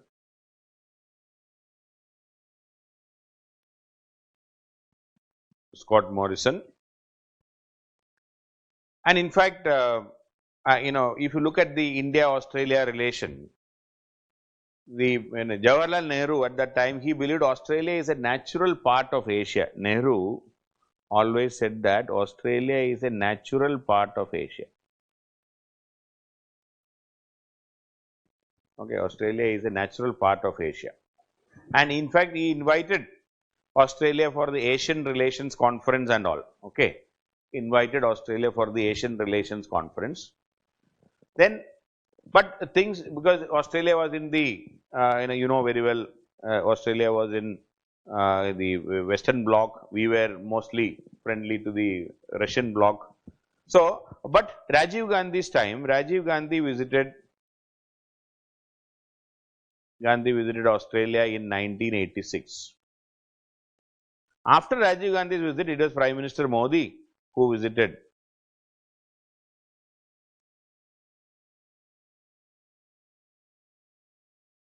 in 2014. Okay. And India, Australia, we signed a strategic partnership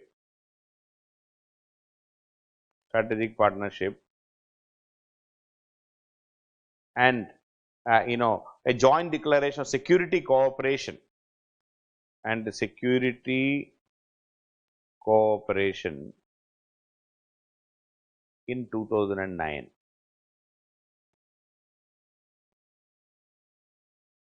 Okay.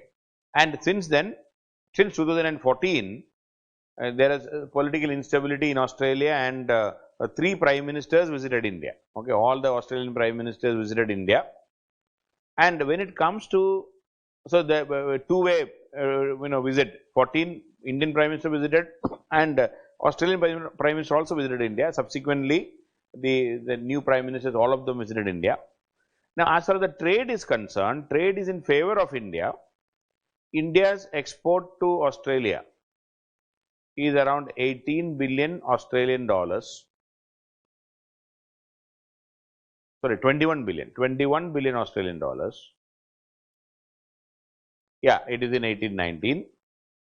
Sorry, 1718, 2017-18, 21 billion Australian dollars. Whereas Australia to India is only 8 billion Australian dollars. So, we have a huge surplus. Then, in meantime, we also signed a civil nuclear cooperation agreement. We have a civil nuclear cooperation agreement, because Australia was initially critical of our Indo-US nuclear deal. Australia was critical of the Indo-US nuclear deal, but subsequently, now Australia started supplying uranium to India. And during this present summit, we have signed a mutual logistic support agreement. Logistic support agreement, that is for the defense forces. During the summit, logistic support agreement was signed, and also we have invited, now we have also their bilateral naval exercise called OS Index, Australia India Expo naval exercise,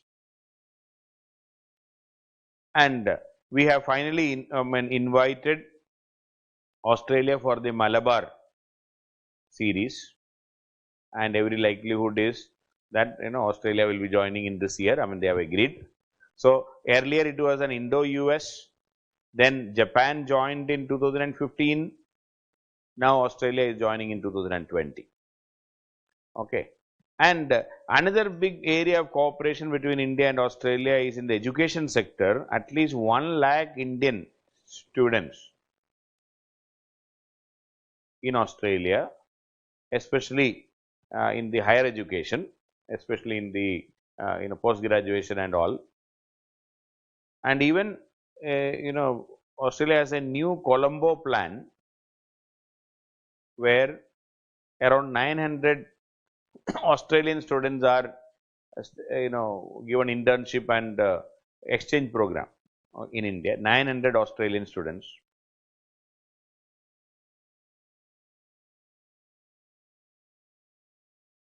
In India for internship and exchange program. Then when we talk about the diaspora, we have almost 500,000, 5 lakh Indians in Australia. Considering Australia as a small country as far as the population is concerned, and another 1.5 lakh Indian origin people from Fiji, Malaysia,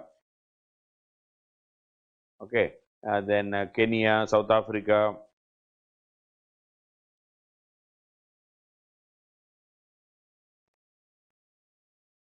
So, this is amounting to 500,000 is amounting to more than 2% of the population, because 2.1% of the population.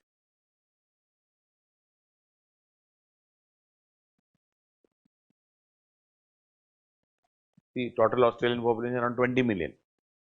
Okay. So, 5 lakh means around 2%.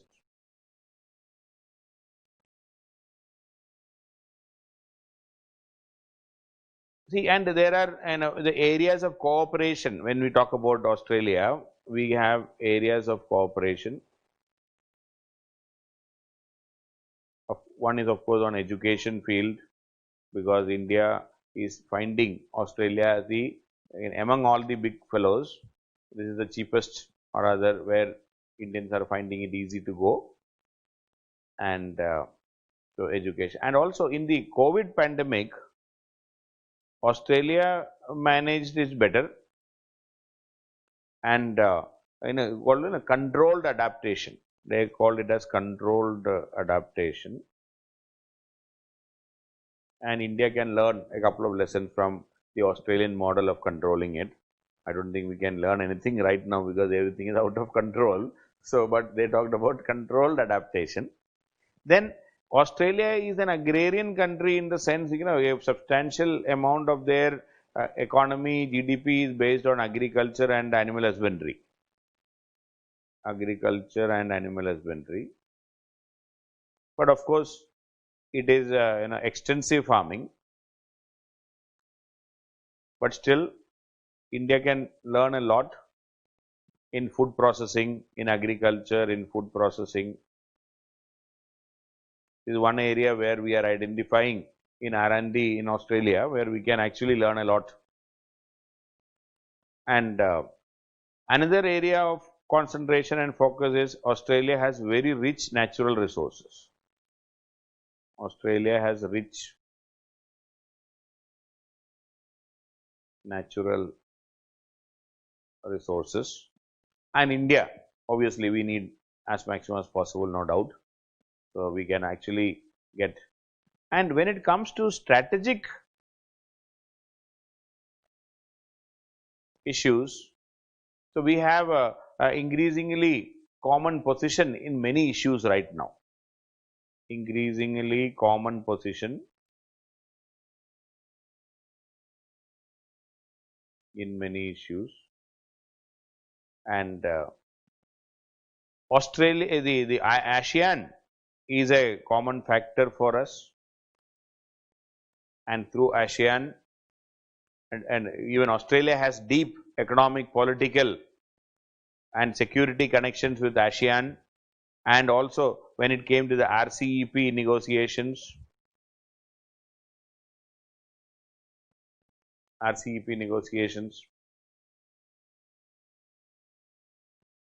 Australia is a major player there.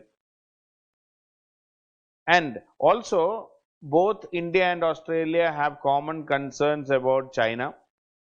China is a factor.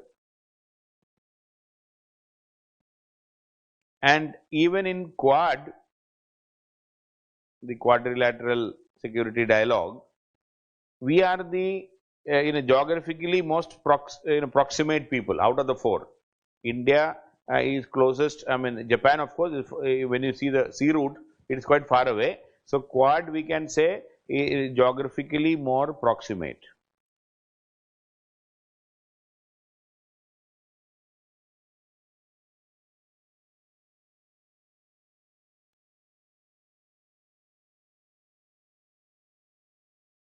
As far as the UN Security Council, Australia supports India's entry into Security Council. So, as far as the UN Security Council,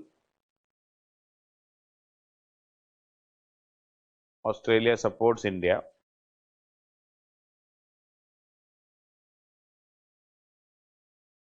So, there are a lot of common ground. That is what we are, talking about. And but this was not explored the way it could have been explored earlier because of various, I mean, before the Cold War, we were not able to explore because of the ideological difference. Even after the end of the Cold War, Australia was taking a more of a, it was not that sympathetic to India. Even in the Indo-US nuclear deal, Australia was not comfortable. Australia was insisting that India should sign NPT first. Then only there can be any, bilateral, trade in uranium and all in nuclear field.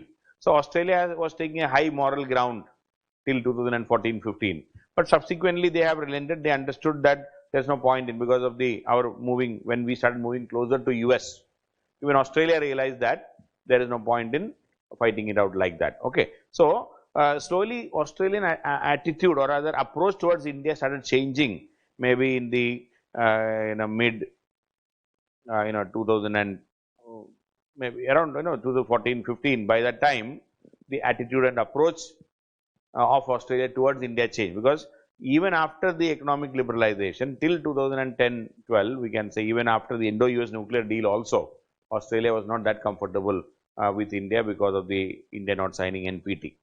So now what needs to be done, if that is the point, what needs to be done? Again, one issue is there is an imbalance in trade. Of course, it is Australia's point of view. Australia is exporting only $8 billion to India. India is exporting $21 billion. So, naturally, Australia would like to, and there are many, issues related to the sanitary and phytosanitary, because their agriculture products, their dairy products, wool, etc., etc., there are sanitary and phytosanitary regulations or measures in India which are affecting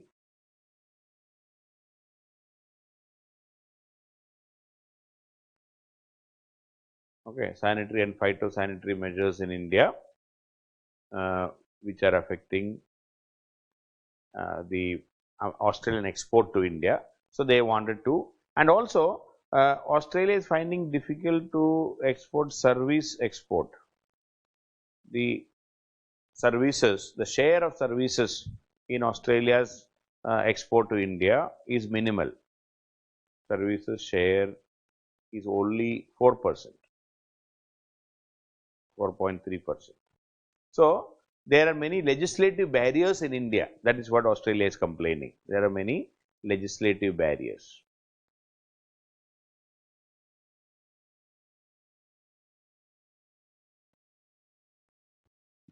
Which Australia would like to change, or India to change.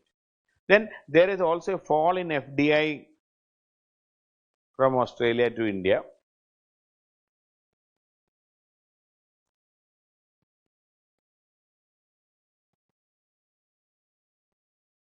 And Australia expect India to have a coherent Indo-Pacific strategy. And in what needs to be done, one is a coherent Indo-Pacific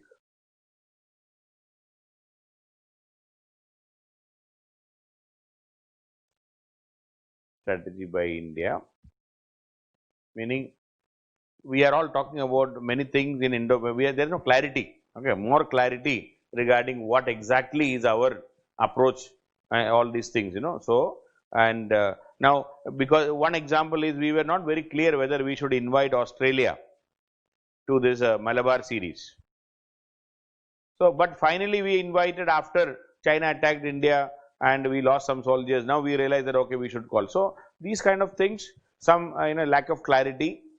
So, there should be consistency, and we should not be trying, India, or many a times it is felt that India-Australia relations were subject to India-China relations, because many a times to make sure that our relationship with China is not getting deteriorated, we kept Australia away. So, in many issues, the interest or the Indian interest was sacrificed because of our interest in China. So, we need to have a proper a coherent Indo-Pacific strategy, and also we need to have a very clear foreign policy objective with Australia.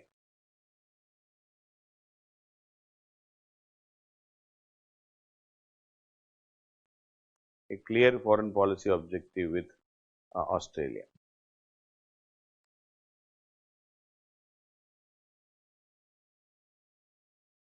And Australia wants India to play a bigger role in the Indo-Pacific.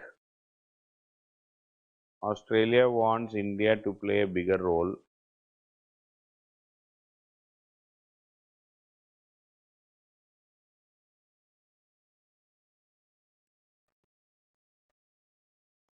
Australia and the US, all of us have a similar stand in South China Sea as far as the that open free. I'll be coming to that particular point.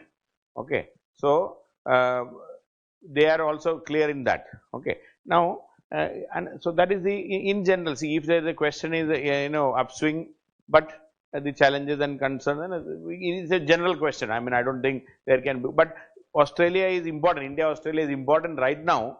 That is because too many news about Australia these days. So there is a chance. If Japan was asked last year, so maybe Australia can be asked. So in this context, I have one more question, that is one that is the China is a major defining factor. I mean, you can just add a couple of points, and along with that, okay, it's not a big topic, but China is a major factor because everywhere China is defining, or because of China only things are moving up or down. Okay, so both countries are recalibrating their approach to China. Okay, that's what we can say, especially after the Ladakh incident. Both are recalibrating.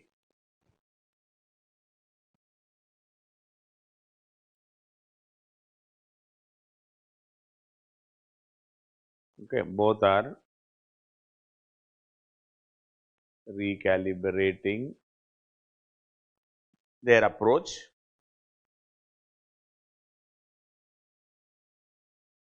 to China. In fact, both Narendra Modi and Scott Morrison, both of them got re-elected in 2019. Both leaders got re-elected on almost similar time. Okay, May, June, and in fact, both the foreign policy of both the countries right now, one big component is containment of China. Containment of China, or China is a big factor in both the countries' foreign policy. Is a factor, and that is why immediately after taking over, Prime Minister Modi undertook a visit to Sri Lanka and Maldives. Modi's visit in June 2019 itself. And Scott Morrison went to Solomon Islands because we wanted to secure Indian Ocean region in our locality. Okay, Scott Morrison, he visited Solomon Islands because the Indian Ocean region or Indo-Pacific need to be secured. That is why, and also then the the talks about the Quad began, and a commitment towards a free and open Indo-Pacific. In the it talks about Quad and the commitment about a free and open Indo-Pacific.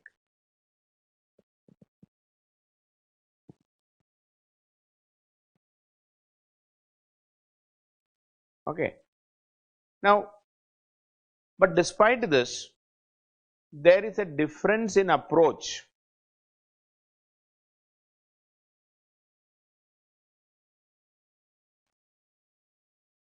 by both Australia and India towards China.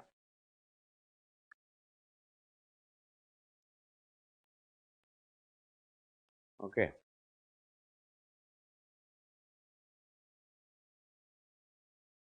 Okay, one issue is when you took out India and Australia, we have a difference in approach by both Australia and India towards China. That is number one. And a number two issue between India and Australia, which many experts are saying, outside Quad, we hardly have any engagement. Okay, our bilateral engagement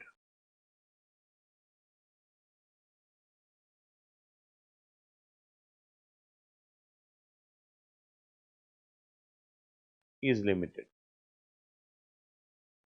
Our bilateral engagement outside Quad is limited. We talked about many things about India and Australia, but ultimately, there is no major and a big engagement between the two.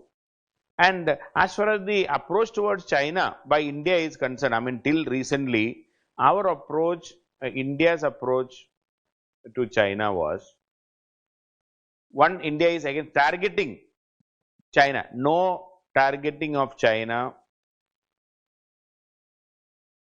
while forging alliances.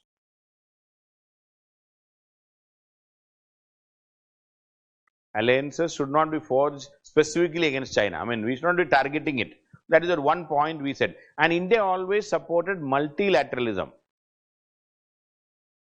India supported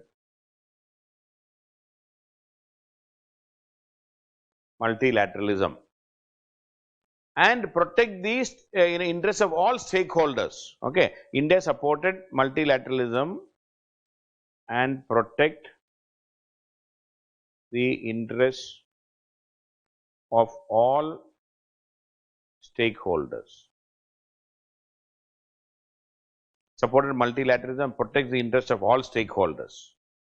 And even even in 2015, Prime Minister Modi said that even in Indian Ocean region, we did not say that China should not be allowed to come in or anything. Prime Minister Modi's insistence was that we should recognize the interests of other nations also in Indian Ocean. In Maldives, he said, sorry, in Mauritius, he said, in 2015, Prime Minister Modi said, in Mauritius, he said, the interests of other nations in Indian Ocean also should be recognized. Meaning, he is talking about China, because the interest of China also to be recognized. We are not saying China cannot come or anything. So, we were insisting that the interests of China or interests of other nations to be recognized.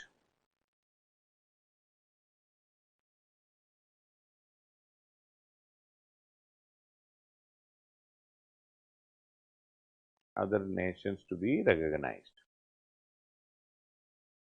And even in 2018, when Prime Minister spoke in the Shangri-La in Singapore, the Shangri-La dialogue,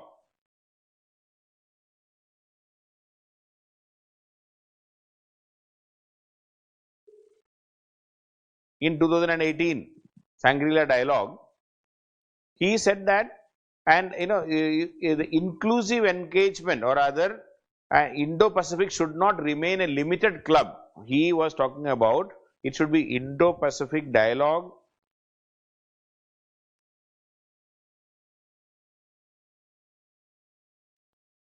should not remain as a limited club.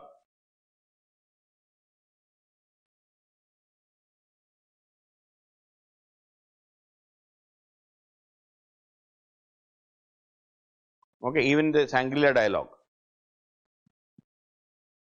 So, we were talking about should not remain an inclusive dialogue should be there, Shangri-La, in the Indo-Pacific, inclusive. That means, in Indo-Pacific, even China should be included. That was the Indian position, because that is what we consistently told till recently. But when it comes to Australia, Australia also had a honeymoon with China for some time. Okay. In fact, that was when Kevin Rudd was the Prime Minister. Kevin Rudd, when he was the Prime Minister. So, he was moving closer to China and very close. But subsequently, Australia once again moved out. Now, Australia is taking more or less a US position. The position of the US and the position of Australia is by and large same. And Australia is more openly supporting the US position when it comes to the South China Sea or Indo-Pacific. The Australian position is by and large similar to the American position, where Americans are very critical of right now, especially even in that Quad dialogue. I will be talking about that in Japan last week. And US was openly naming China, but we did not name them. Okay, so Australia's position is more or less similar to the US position, whereas India still would like to have a multilateral approach, an inclusive approach in Indo-Pacific. So that is why in the beginning we were very reluctant to invite Australia in the Malabar series, not inviting.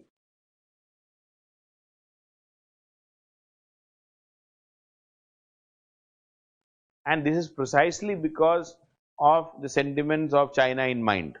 We did not invite Australia in the Malabar series.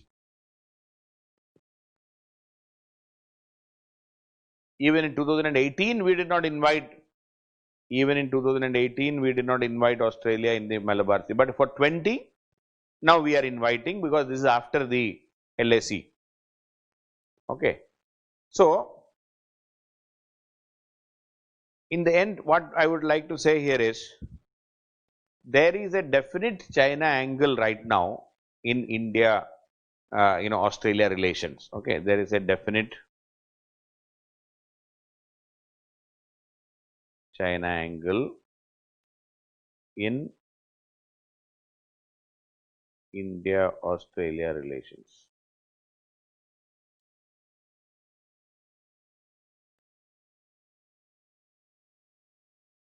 Right now, especially after the our border skirmishes, and the way China is showing its muscle power. So we are definitely having China is a major factor or defining factor, we can definitely say.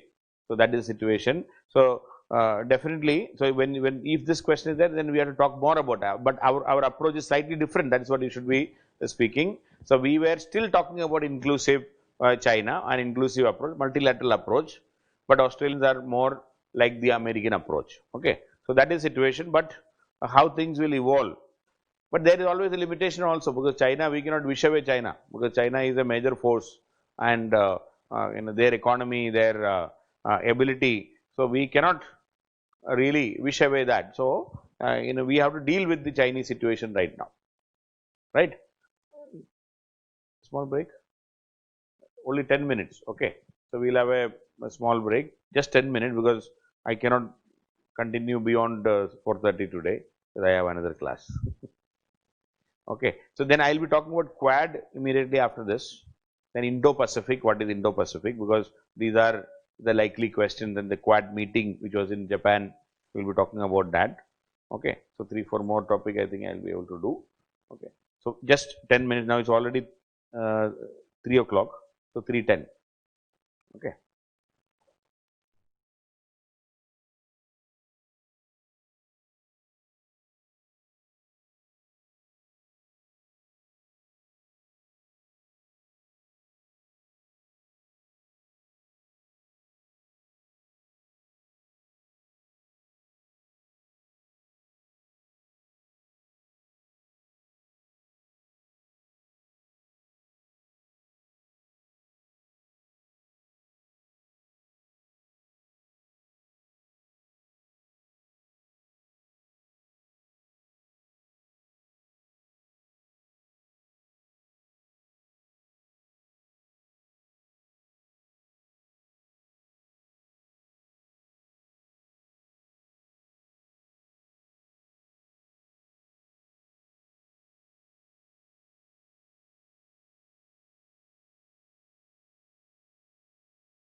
So, welcome back. So, couple of things. One, no more YouTube tomorrow onwards. So, please take admission also. Support us. Like, support good journalism type, na? Huh? So, these days you read any article, you will find that. So, I'll be uploading as I told you, the write-up in the app. Okay. So, you can download it. So, that on each topic I'll be giving, so that it's easy for you. No need to search further. So, whatever you can write, you write, and then you use that also. Okay, that will be easy for you then. And another question is that in answer writing, can we write the name of the prime minister? Yes, when you write the name, only thing is don't you have to write now just Modi, don't write. Okay, हमारे चाचा जी नहीं है वो. Okay, so you have to write either Mr. Modi or Prime Minister Modi. PM Modi, you can write. Okay, so all President Trump, don't write Trump. Okay, these courtesy should be there. Okay, that basic respect should be there. You cannot call Barack and all. Okay, remember when Barack Obama came, Prime Minister Modi was calling him Barack. So they objected. American embassy objected. I mean, it's against the protocol. You cannot call him Barack. You have to either say President Barack or Mr. Barack. कोई रिश्तेदार नहीं है हमारा. Okay, तो कमला आया, कमला नहीं आया, ये सब नहीं हो सकता. Okay, so you have to be very clear about that. Anyway, so now the next question is about the Quad. Okay, what is this Quad? The revival of Quad is providing a new dimension to India's foreign policy. What are the benefits as well as the potential threats? Or what is Quad and what are its benefits as well as the potential threats?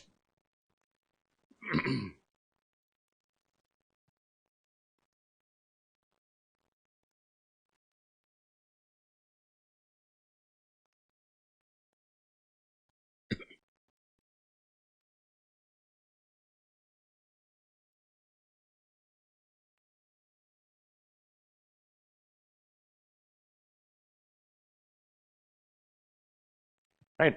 So, in this, what is this Quad all about? First of all, this is quadrilateral security dialogue. Okay, quadrilateral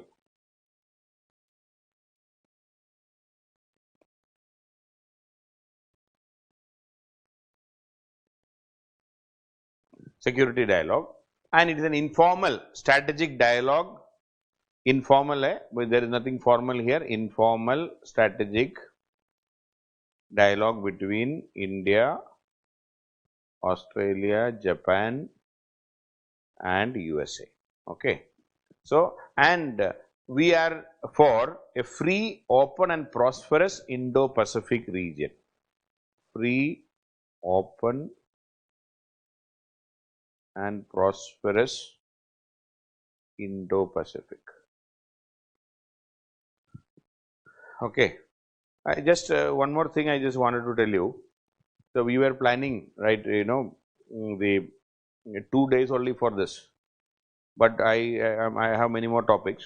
So, what I will do is that I will upload more. I mean, maybe in the app I will announce and I will let you know, so that we will have some additional class. But the schedule will continue as it is. I don't want to disturb it. So, tomorrow it will be on social issues, right? So, one day we will be discussing around 15 to 20 topics on social issues related. So, we are not changing.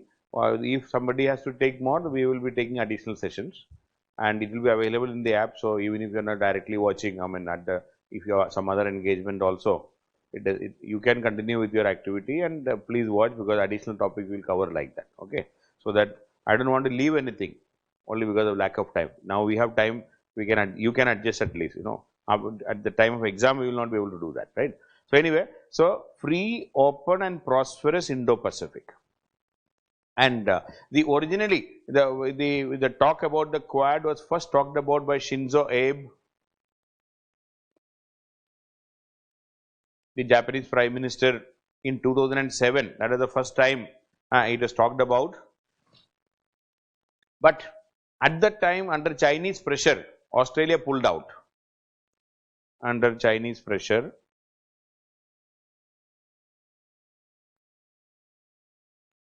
Australia did not join. That is how it did not work in 2007. In fact, in fact, Shinzo Abe, when he visited India in 2007, I still remember he addressed the parliament, the joint session of the parliament, and he actually talked about arc of freedom.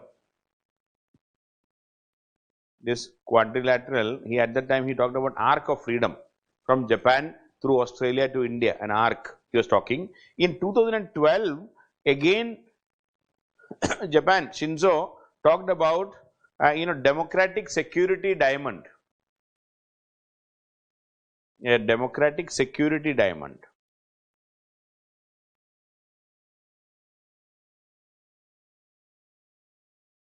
Shinzo talked about democratic security diamond involving all the four. And, in November 2017,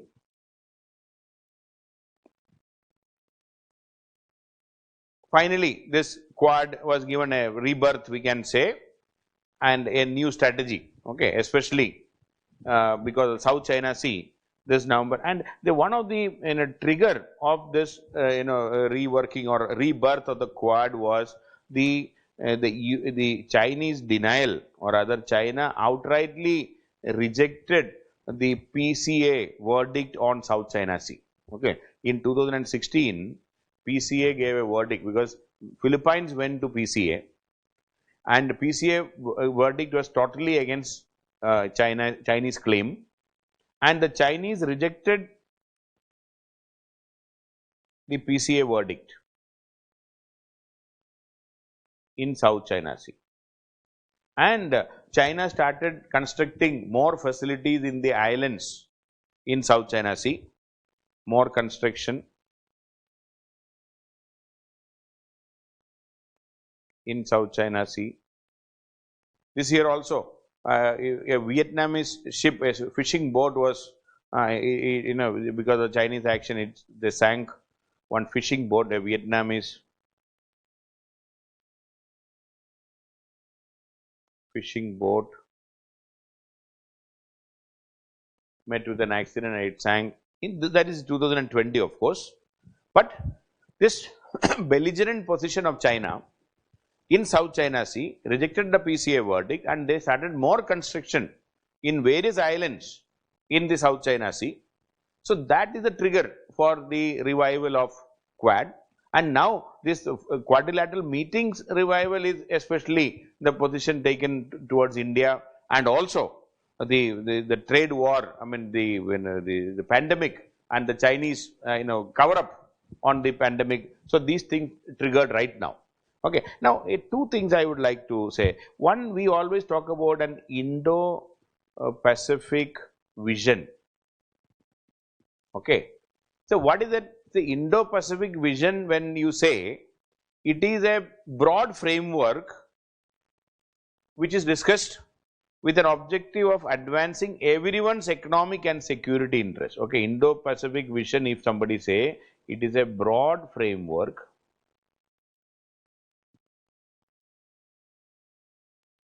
advancing the economic and security interest of all stakeholders. Okay, that is what you mean by Indo-Pacific vision. A vision, a broad overarching framework advancing the economic and security interests of all stakeholders. That is Indo-Pacific vision.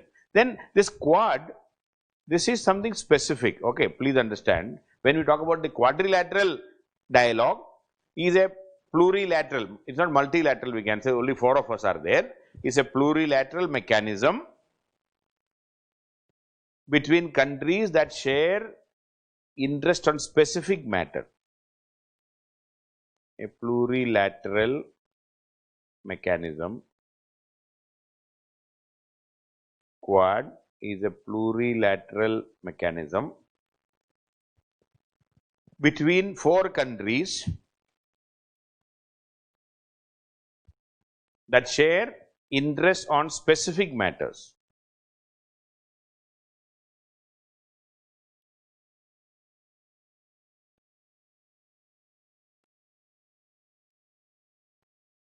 okay, that share interest in specific matters. So that is the difference. When we talk about the Indo-Pacific vision, we are talking about a broad thing. But Quad is more of a in a specific relationship, okay, on specific interest we are talking. So, as I told you, this Quad has been revived because of the Chinese belligerence, and more recently we can talk about the way the China was trying to hide the pandemic and the aggression towards India. All these factors counted right now, but otherwise the revival was because of this. Now, this finally, because of this position or the common concern of all the four countries, on October 6th,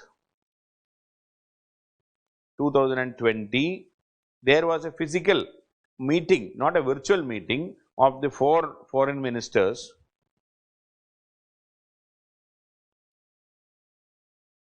of Quad. And this is the second such meeting after the first one was in the last year in the UN General Assembly in the sidelines in last year in September 2019.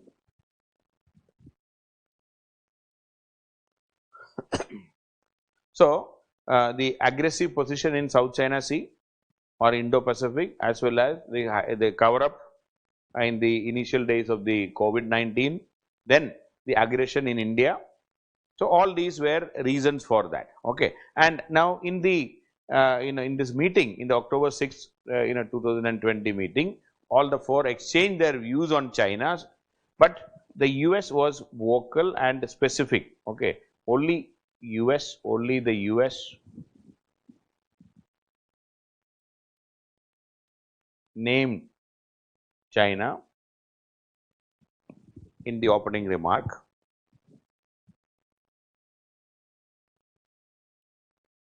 Otherwise, we agreed to boost cooperation in maritime security, agreed to boost cooperation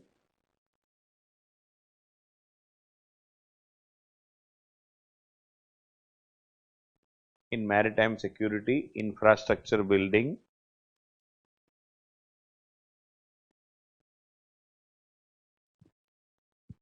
and cyber matters.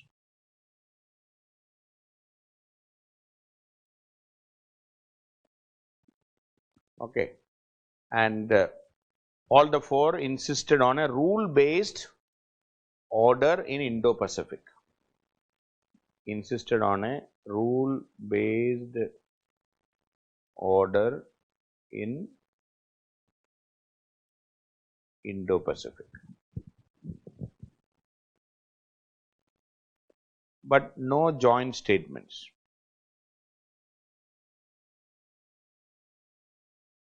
By Quad after the summit.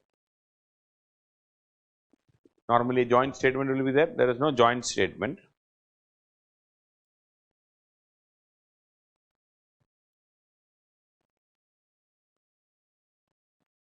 Okay. So, coming to an analysis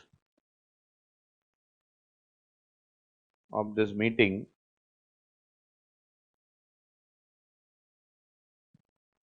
first of all, during this pandemic,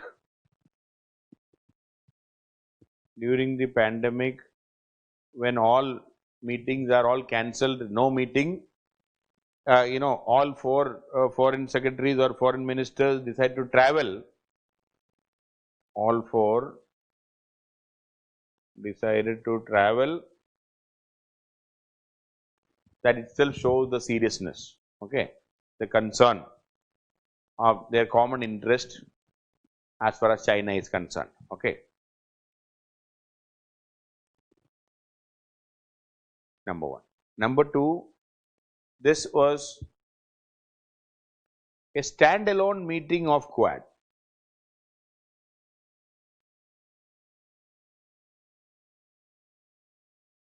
Normally, the Quad meeting is in the sidelines of either in the UN Security Council or in the sidelines of ASEAN summit. normally in the sidelines of ASEAN, anything, or along the security, the UN General Assembly. Okay, normally along the UN General Assembly sidelines or ASEAN sidelines. So this was the first meeting outside or a standalone meeting of Quad, and so this will ensure that the the convening power of ASEAN, the centrality of ASEAN will be underlined in future. The centrality of ASEAN. See, whether it is East Asia Summit, whether it is even RCEP, everything is under the broader framework of ASEAN. So, this centrality of ASEAN will be underlined in future, undermined in future. That means in future this will be, it will take independent route. It is not going to be dependent on ASEAN anymore. So that is going to be a reality. And but we are also talking about something called a Quad Plus already. So some foreign, the deputy foreign minister level talks and all are going on, which is called Quad Plus, which is including New Zealand, then South Korea and Vietnam.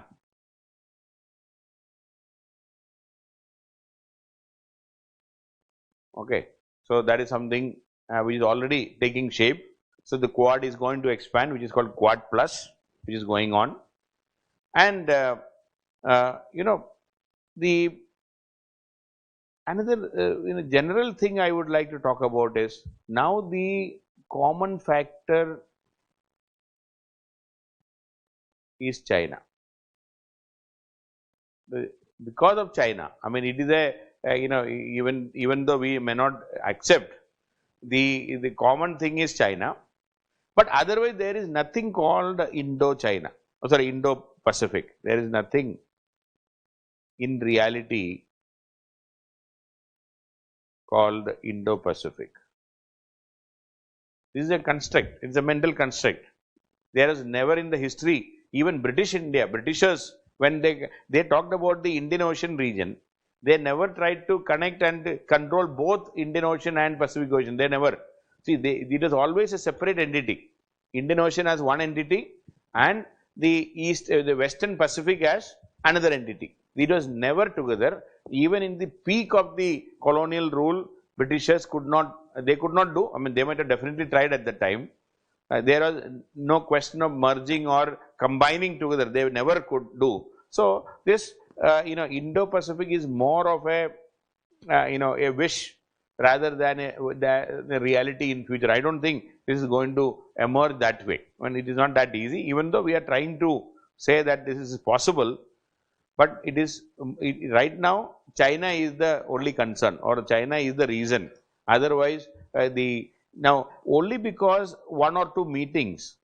Another point I would like to say is that okay, we met only because US said something. This may not be a reality in future. It may not be a formal. It may not grow into a formal organization in future. Only because, in fact, the US, if you look at the, especially Donald Trump, his history, he is very clear. He is against all alliances.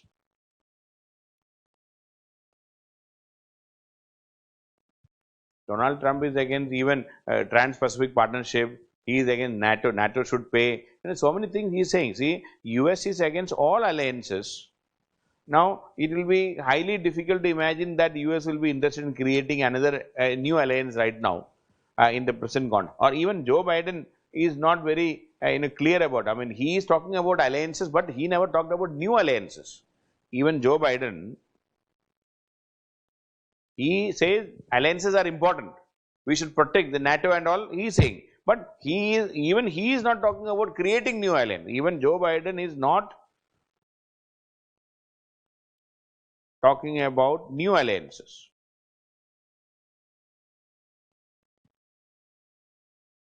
So it is not that easy.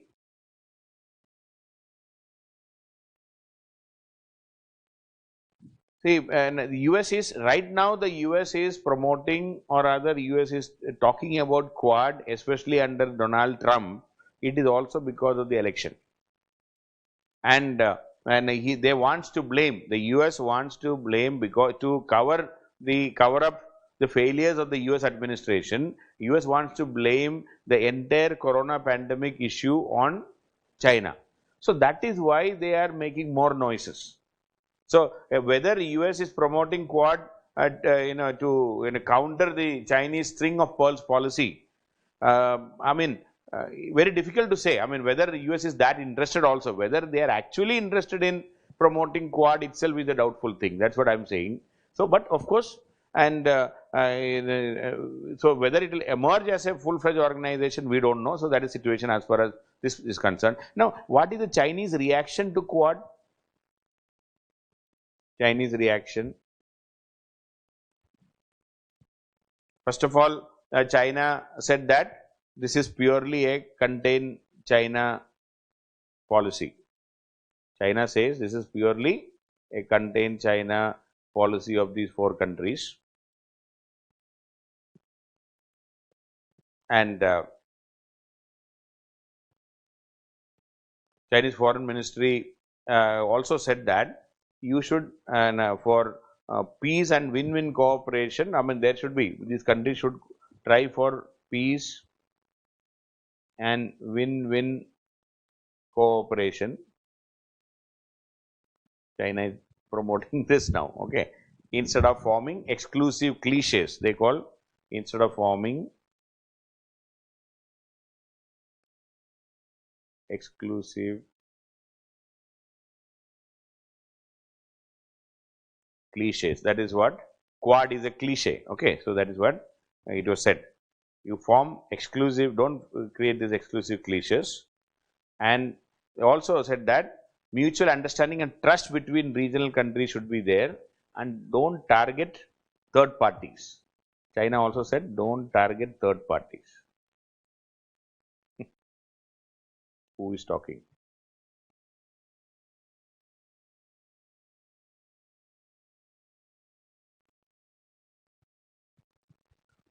So, what are the opportunities for India? Now, let us talk about what are the benefits for India, what are the problems for India. Both are there, okay. Opportunities. First opportunity क्या है? हमें एक मौका मिला to bash China, right?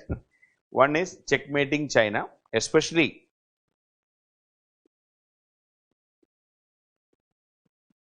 when China is having an aggressive posture in our LAC, in Ladakh and all. We know that if all 4 join together, if Quad joins together, China is more dependent on ocean.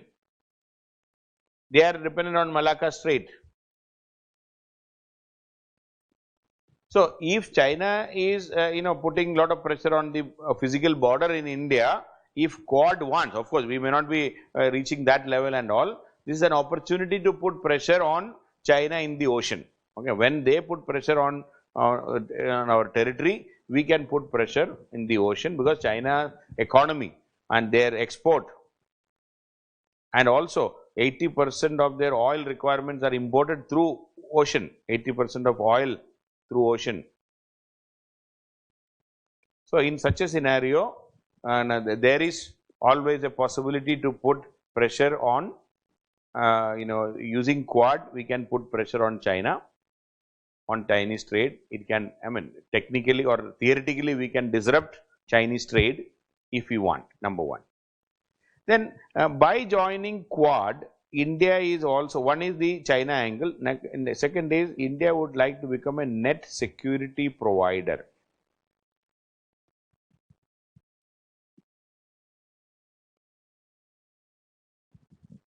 In the region, okay. China would like to act as a net security provider in the region, because India is located in the center of this Indian Ocean. So naturally, we can act as a security provider from in this region, and also we can also mount collective humanitarian assistance and disaster relief humanitarian assistance and disaster relief. In fact, the idea originally started in the tsunami 2004.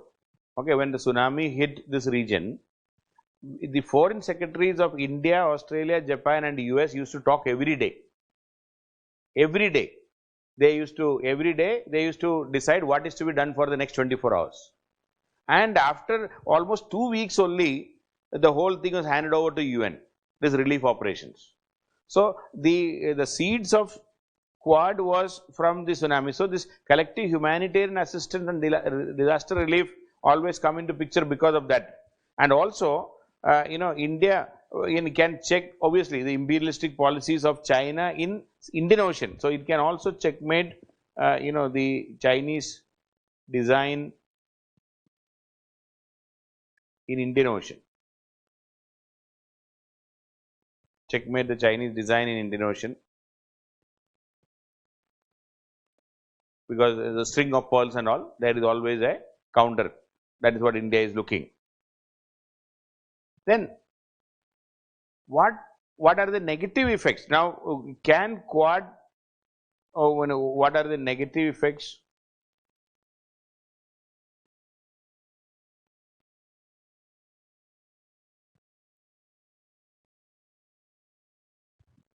First of all, it will, when we go full-fledged with Quad, it will negatively affect the India-China relation or Sino-Indian relation, no doubt. Okay, negatively affect the Sino-Indian relations. And another big thing we should always remember is our non-alignment.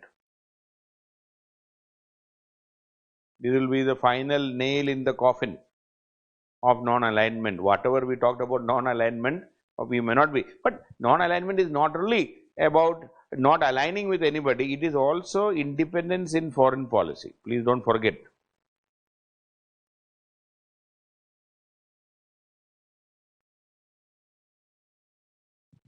So, if you are aligning with these three, naturally, our philosophy of independence in foreign policy will be severely affected. We may not be able to have that independence. So, naturally, it is against the very principle of our non-alignment, no doubt regarding this.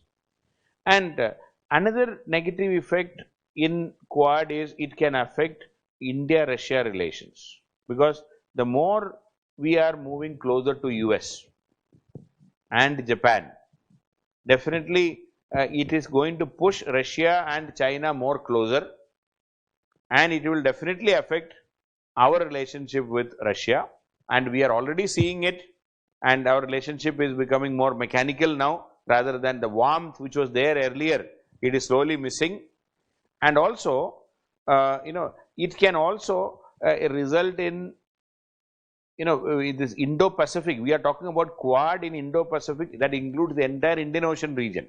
So, our primacy in Indian Ocean region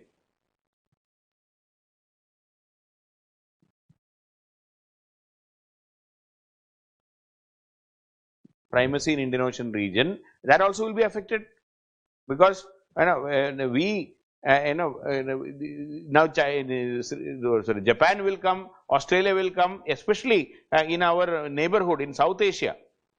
See, tomorrow in Sri Lanka, for example, if US comes, if Japan comes, we will not be able to stop them, because it's part of the Quad, they are coming. Okay, so it will definitely the primacy in our neighborhood region, and also for example, if in Bhutan, for example, India is the only country having direct diplomatic relation with Bhutan.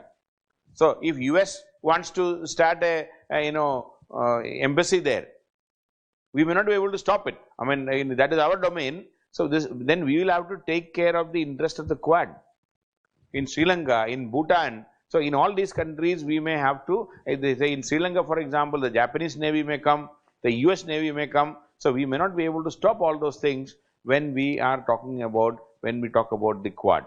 And the one big thing about the whole Quad thing, we will be firmly placing closer to the west. I am not saying it is not good at all. There are a lot of advantages, but at the same time, you know, when we are started identifying as part of the West, our relationship with Iran, our relationship with Palestine,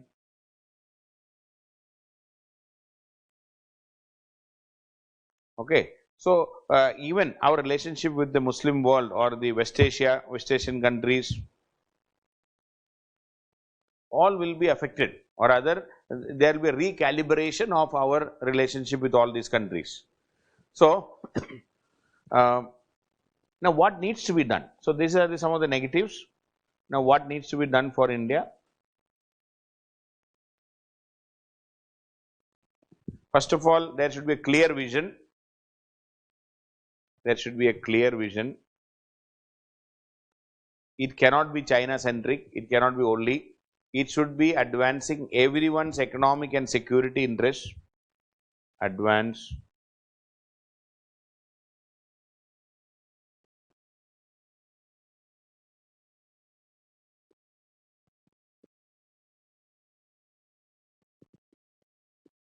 everyone's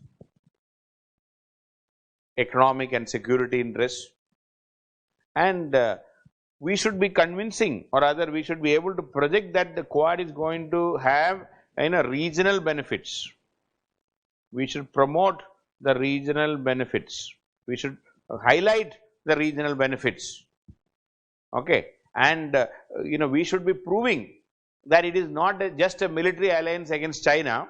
We should be promoting and highlighting that it can bring regional benefits, and we should also, if required, we should try to expand Quad to include say countries like Singapore or Indonesia, a big country here. The like-minded countries should be included. We should expand so that more countries should come, and a proper, especially India should come out with a proper marine doctrine, a blue water doctrine.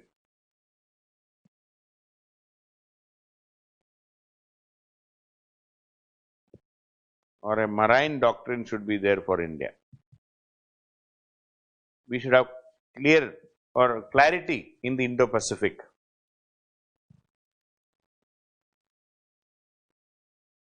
Clear vision, a doctrine, and we should promote economic and security interests of all the stakeholders in this region.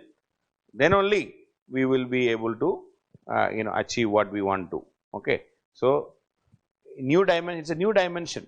In fact, we have also recently we have even started a special branch in our foreign office to deal with the Indo-Pacific. So, and we are doing, but it has to come up with more clarity.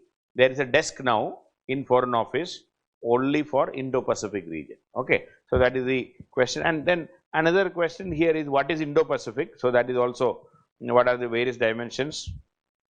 That is the next one. What is Indo-Pacific?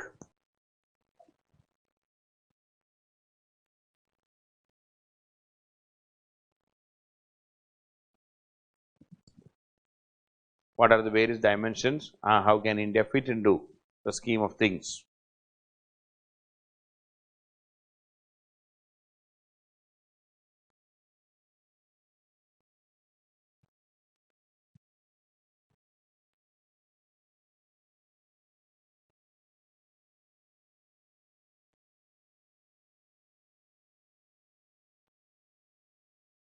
Okay. Now, so this Indo-Pacific term has been increasingly used since 2011, and initially it is mostly geo-economic.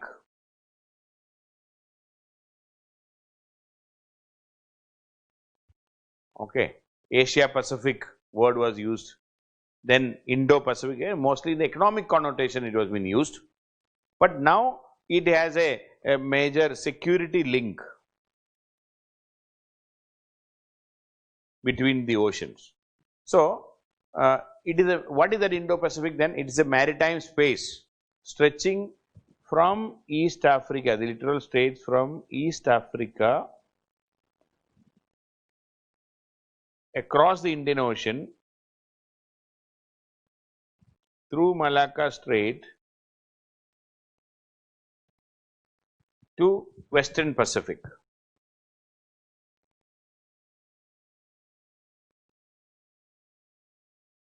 Okay. So, the entire Indian Ocean, Malacca Strait joins it and the South China Sea and the East China Sea. So, that Western Pacific. So, that is the concept now.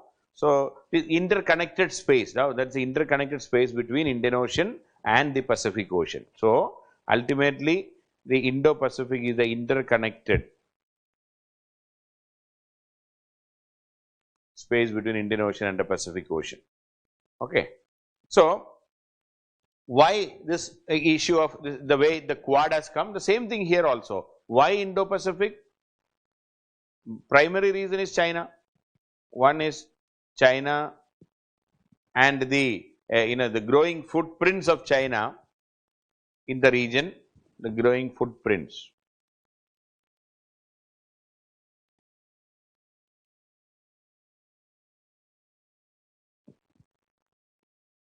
Then another very important factor why this in Indo-Pacific, this also in the context of the decline of US alliance in this and it's it is striving to revive something, decline of the US system or US alliance system and its desire to revive a bit.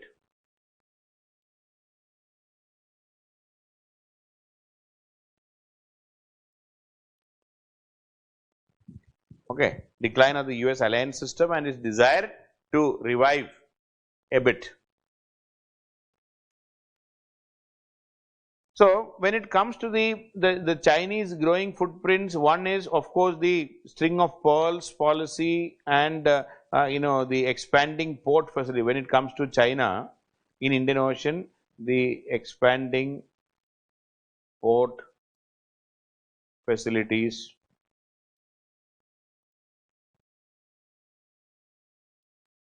then the Chinese Belt and Road Initiative BRI,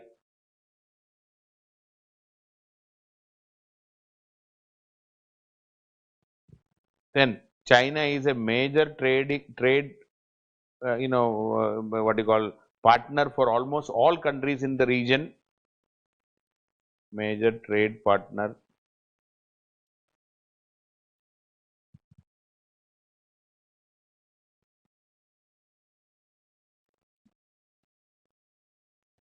Okay, and then the Chinese, that assertive stand in South China Sea.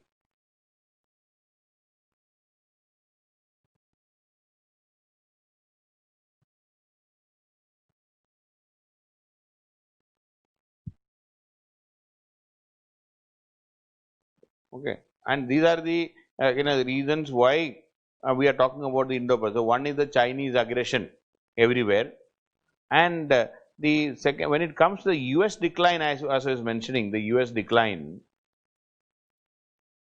So, the Chinese ascendancy is always connected, or rather it is almost the same. When the China is ascending, the US is descending. Okay, so US decline is almost at the same time. We have to read along with the US decline also, and also even now, even after that also, US is still a net security provider in the region. No doubt regarding, is still a net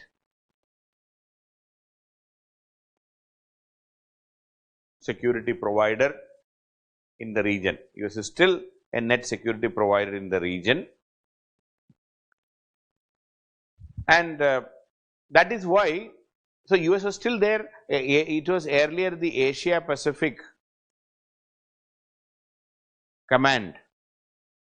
US had an Asia Pacific Command here. So, they renamed it as Indo-Pacific, or the Pacific Command was renamed as Indo-Pacific Command.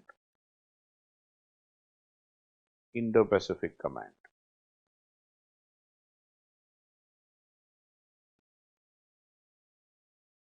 But at the same time, we should also understand this whole thing has emerged after especially the President Trump came to power. He has unilaterally withdrew from the Trans-Pacific Partnership, and he is also insisting that the alliance partners should pay for the especially the military, military, like Taiwan, Japan and all should pay more, and even European Union, the NATO alliance partners should pay for the military costs. I mean, more payment he is asking. So that means basically, and he was questioning even the alliance partners should pay more. So all these things are actually pulling down, or rather there is a definite decline, and that is how this concept of when China is asserting the US is declining, that is why the need for Quad was also felt in the Indo-Pacific region. So when Australia, Japan, all of us felt that the US influence is declining. So when it is declining, we need to do something, and that is the context in which the emergence of the Quad also there. So as far as the Indian scenario is concerned, India is also, for India also, Indo-Pacific is very important, because when it comes to India, a couple of points what you cannot ignore is after the economic liberalization of 1991, one major foreign policy initiative was our Look East policy. And our focus is on Southeast Asia and Far East. And this is exactly where we are talking about the Indo-Pacific. So this is an area of great interest for India right from 1991. So, and we are arguing for free and open Indo-Pacific, obviously, and we are also India is also insisting that Indo-Pacific does not mean restricting any particular state. Okay, India has also mentioned that Indo-Pacific does not mean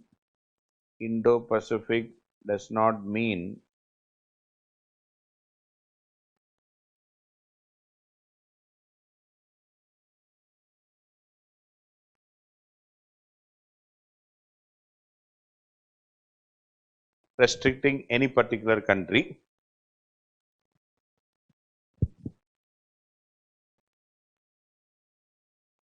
And India also come up with our own security strategy. We coined the term Sagar. Please don't forget, we coined the term Sagar in 2015, that is security and growth for all in the region.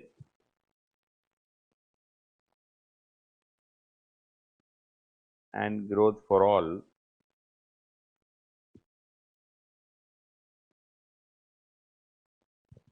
We coined the term Sagar, that is security and growth for all in the region. So, so even India had an interest. So what I am saying is that Indo-Pacific, when it is emerged, China is a factor, no doubt regarding this. Declining US is a factor, but for India, this Indo-Pacific is a natural extension, because we were already planning, or we were also coming up with our own strategy, what we call Sagar, that is security and growth for all in the region, especially for the Indian Ocean littoral states. So all these things are, then we also have our IOR, Indian Ocean Rim Association. Okay, IOR, it was ARC earlier, or IORA now, which has been converted into IORA, that is Indian Ocean Rim Association. We have also already promoting BIMSTEC.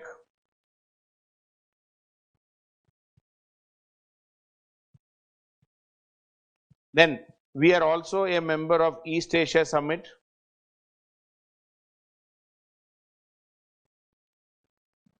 Then we are participating in ASEAN +1.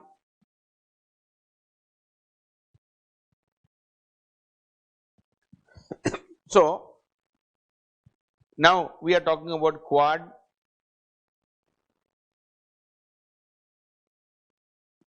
So, we have multiple interests here, and so Indo-Pacific region, even though the name has come right now, even otherwise also as part of our emerging foreign policy, the new foreign policy, or rather after the economic liberalization 1991, when we started with our Look East policy, then subsequently Prime Minister Modi talked about Act East policy.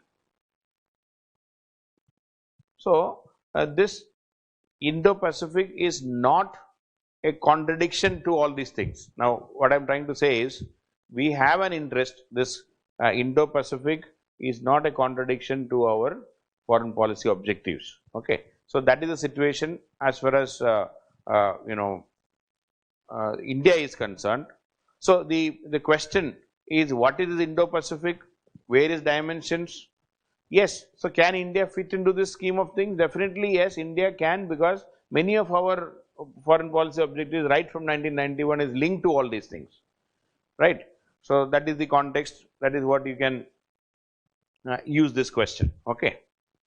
Now, since I was talking about Sagar, a couple of points about Sagar also I would like to talk. Is a strategic vision for for the Indian Ocean region by India.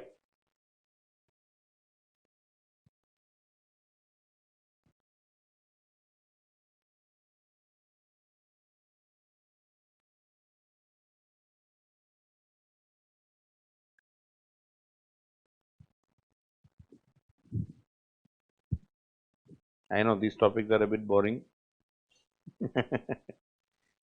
but questions can be expected, because this year also there is another one called Indian Ocean Commission. India became an observer here. Okay. So, either Sagar or Indian Ocean Commission, one of these topic can be a question this time. Right. Now, what is this all about? Let us talk. Sagar is, as I already told, it is security and growth for all in the region. Okay, it is our Prime Minister's ability to make acronyms. Okay, security and growth for all in the region. Arthavaya, na? Or in the region. So, it is to deepen our economic and security cooperation with our maritime neighbors. So, the idea, what is the aim? The aim is to deepen the security and economic cooperation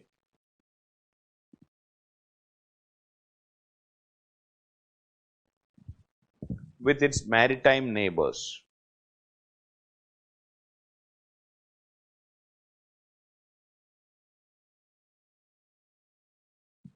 Deepen the security and economic cooperation with its maritime neighbors.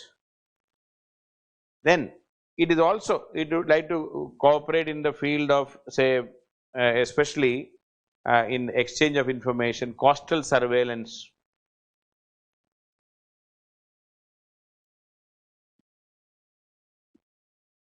exchange of information. Then, building infrastructure, capacity building, coastal survey, exchange of information, building infrastructure,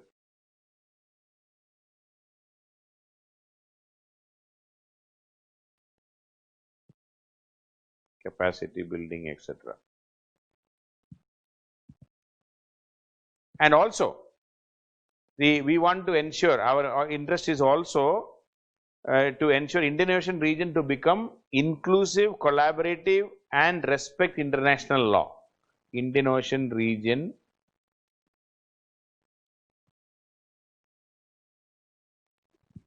should become inclusive, collaborative and respect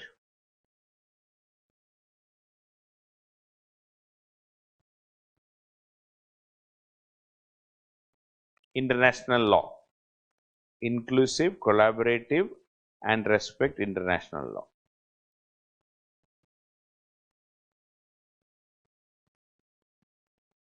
Then, what all we are trying to achieve, what is our aim, general aim I said, then we are also looking for leveraging the blue economy by doing this economy and security. So, we would like to leverage blue economy. Blue economy is related to ocean, okay, the livelihood generation, energy security, ecology, everything, it is coming into picture. And also, we are talking about blue energy. Blue energy is more about the, we have almost 32% of the global hydrocarbons from the ocean,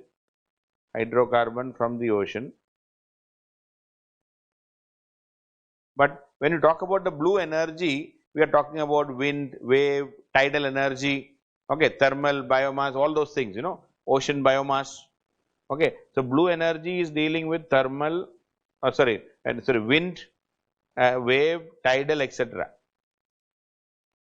Wind, wave, tidal, etc.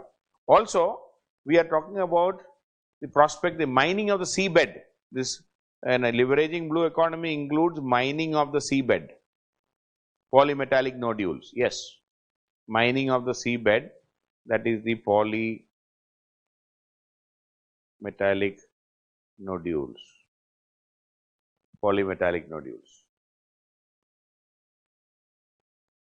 Then another interest in Sagar is tackling or rather providing humanitarian assistance, especially a tsunami like situation. We have a series of tsunami, then cyclones, humanitarian assistance.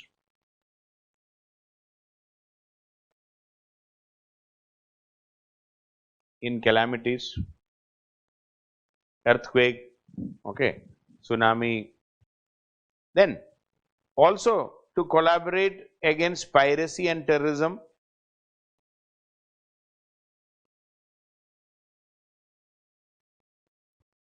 One is blue economy, then humanitarian assistance to calamities, piracy, terrorism, and also an integrated approach for cooperation for sustainable development.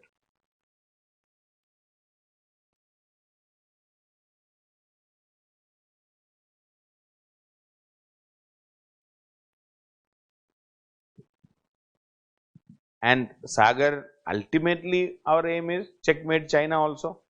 वो तो धीरे से लिखना है checkmate, वो तो side में है ही, because China is building their Belt and Road, the Silk Road here. So, naturally, we want to counter it, because countering the BRI, because India is the only major country which has not joined BRI, okay. And even we should counter the string of pearls and all those things, right. So, if you look at if you look that way, the Sagar is very important now, okay. One is this deepening the security and economic cooperation, that is what we are talking, and with our maritime neighbors, improve the coastal surveillance, exchange of information, building infrastructure, right, capacity building, then to make Indian Ocean inclusive, collaborative and respect international law, leverage blue economy, blue energy, polymetallic nodules, then humanitarian assistance and in calamities, piracy and terrorism to be controlled, cooperation for sustainable development, then controlling China. So, that way if you look, this is a major mechanism, it is a strategic, it is a, I will say a strategic master stroke if you are able to collaborate with in all these fields. So, our the result, what will be the result of this, what will be the end result? It will definitely expand India's footprints in the littoral states of Asia and Africa. Okay, it will expand India's footprints in the littoral states.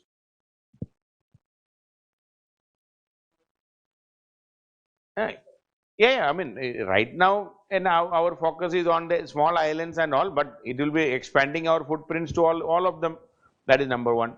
Number two, this is also a clear indication of India's willingness to take the leadership role. India's willingness to take a leadership role in the region.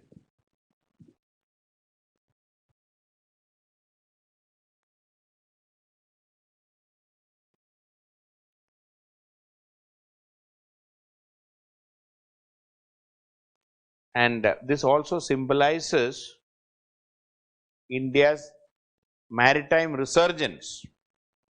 Okay, and a maritime, India's foreign policy or a maritime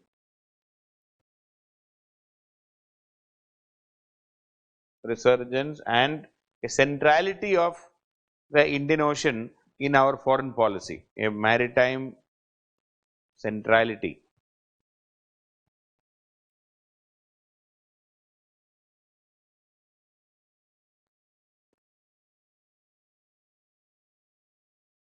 And India can act as an enabler to create a positive environment.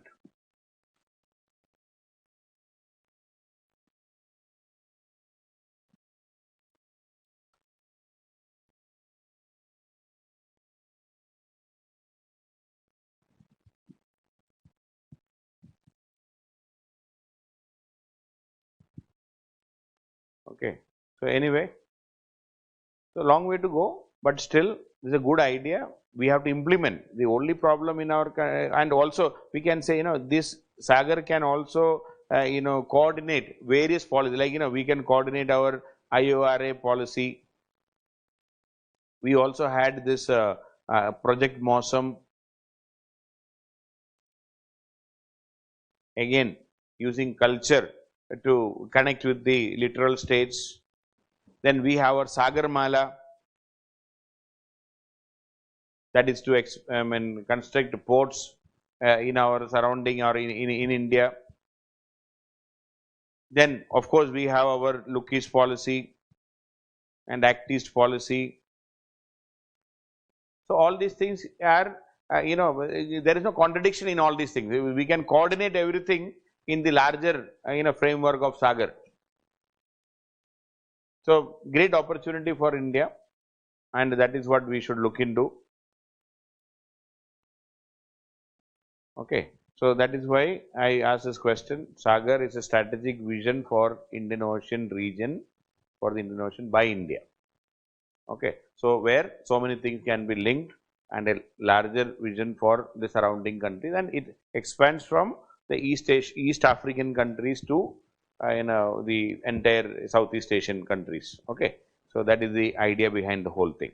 And then just one more, let me just talk. That is the Indian Ocean Commission. What is that Indian Ocean Commission?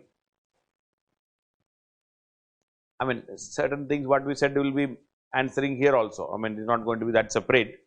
But if a question is asked, what is Indian Ocean Commission?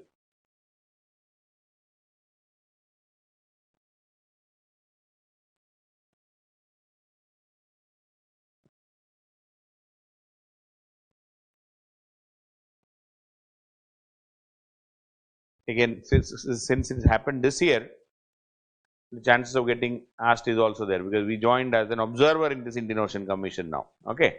So it is what is that? Indian Ocean Commission is an intergovernmental, it's an intergovernmental organization founded in 1982.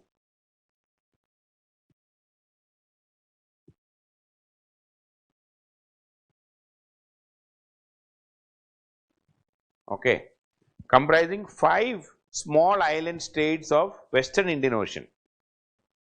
5 island nations of Indian Ocean, Western Indian Ocean, Southwestern Indian Ocean we can say. Which are they? Comoros, Madagascar, then Mauritius, Seychelles and Reunion Islands.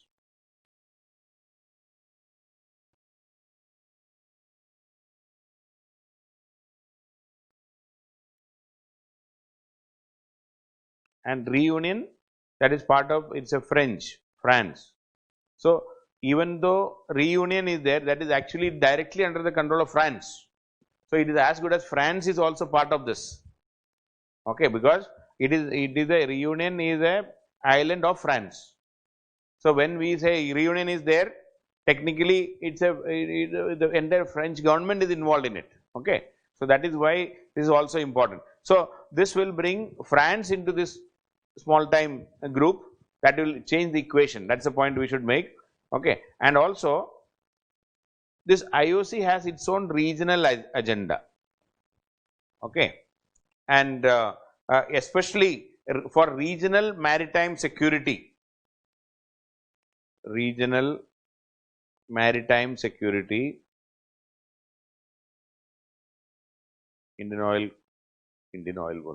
Ocean Commission, okay. So, regional maritime security in Western Indian Ocean, maritime security, and it is acting as a trusted and active regional actor.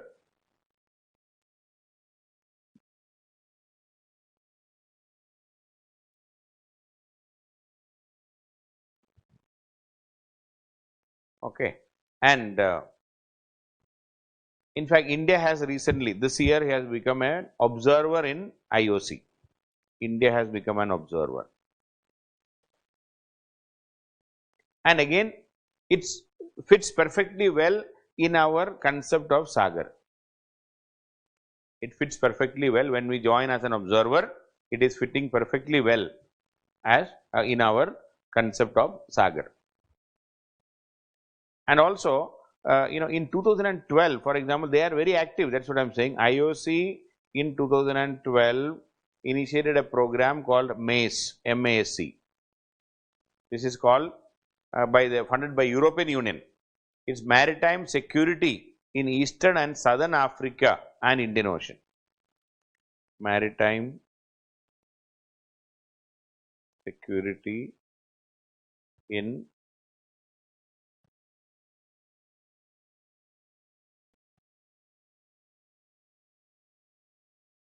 Eastern and Southern Africa and Indian Ocean. In Eastern and Southern Africa and Indian Ocean.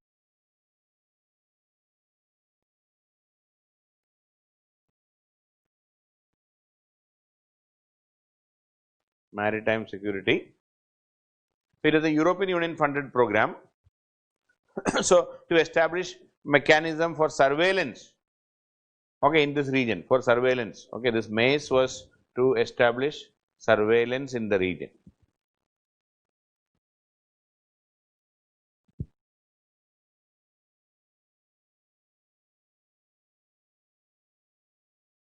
And also, they have started something called Regional Maritime Information Fusion Center. Regional Maritime Information Fusion Center.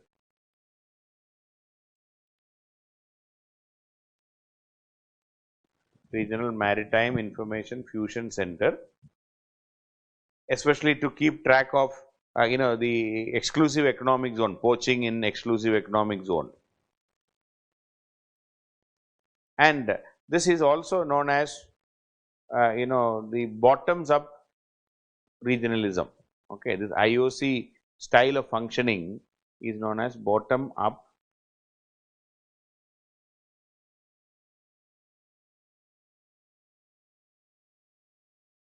regionalism, meaning they will get ideas from the region rather than somebody else giving an idea. Okay, so especially on the definition of maritime security and the ownership of the waterways and things like that. So, the approach comes from the smaller countries, very small countries. So, their ideas are taken in there, and then they are trying to find workable solutions. Okay, so they are trying to find workable solutions by getting ideas from the smaller countries. I mean, they join together, especially on security, on exclusive economic zone, then the waterways. That is the idea. Okay. So, IOC, India joining as an observer in IOC is a natural corollary to our Sagar, or a natural extension of our Sagar. Okay. So, that why are we interested? Because that is a is also an acknowledgement by these countries of India's India's role and India's desire to play a bigger role. Okay. And definitely it will help in checkmating China. That is again ultimately, that is why Prime Minister Modi, after he came to power in 2014, he visited all these countries. He visited all these countries, and in fact he visited all the East African countries. He went to South Africa, he went to even Mozambique, he went to Kenya, Tanzania, all these countries he visited. Okay. Then of course Comoros, Madagascar, I think he left. He did not go. Otherwise, all other countries he has gone. Okay. So, that clearly shows how much importance we are keeping, and it will help in improving our relationship with all these countries. So, that is the concept of this Indian Ocean Commission. It will definitely, our Sagar is going to help in enhancing India's role in the region. Okay. So, I will stop here. So, please study. And I will be talking about, I will if you either a class, I will inform you, otherwise it will be uploading. But anyway when I have to take the class, I will inform. So, either you want to watch it live, or it will be available in the net for the remaining part of the bilateral. But tomorrow it will be social issues, and as I told you, no more in the YouTube, we will not be doing it. This is only to tell you that we are serious about having a course. We used to do earlier crash courses, but of late, after the change in the syllabus and all, when the international bilateral issues only what you call constrained only to 2-3 questions. So, that kind of a course was not useful. That is why we were not able to do it in a last couple of years. That is why this year, rather than talking only about the current affairs, we are talking about all aspects. Not only current affairs, any issue, right from paper 1 to paper 4, essay, everything we will cover. Right now we are fixed for 26 sessions. If required, I will add some more. I mean, I am not going to restrict it. Our aim is to click as many questions as possible. And now we have time also. Now, after the preliminary results, if I start something, I am sure you will be under panic. Because we will have to revise so many things and complete so many things. Okay. So, live classes definitely. So, I will announce it. I mean, the timing will be different. That is the only problem. And at that time, please do not complain. So, it may be in the morning. I have to find, because this Thursday, Friday, Saturday, Sunday, we are not changing anything. So, we have only that Monday, Tuesday, Wednesday, in that some other additional time I will find, and I will announce accordingly. We will inform. I mean, those who are joining the course immediately will be informing. There will not be any problem. So, in that, and then as I told you, today itself I will upload the downloadable material. Okay. So, that you will not miss anything, and many other topics. See, in fact, when we see, I was not thinking about Sagar, but when I did this quad and thing, and then suddenly the talks have come in between, then I realized that, oh, this also, then Indian Ocean Commission I remembered. So, sometimes we miss out. So, that is how we are taking, and you can also suggest, and if you have topics, if you think some topics are important. Yeah, Brexit we will talk. I mean, it is there in my list. Okay, and how now also, even now there is no clarity also. Let us wait a bit more. Maybe after some time I will be updating also. Maybe after a month's time also we can continue, because in between also, see, now once the app is there, it's very easy. Once I have any time in the midnight also you can watch. So, that way, we will be giving it. Yeah, we will have. All of you will have access. Okay. नहीं, वो तो होगा ही. आपको अलग नहीं है. Either online, offline, you will have access. Okay.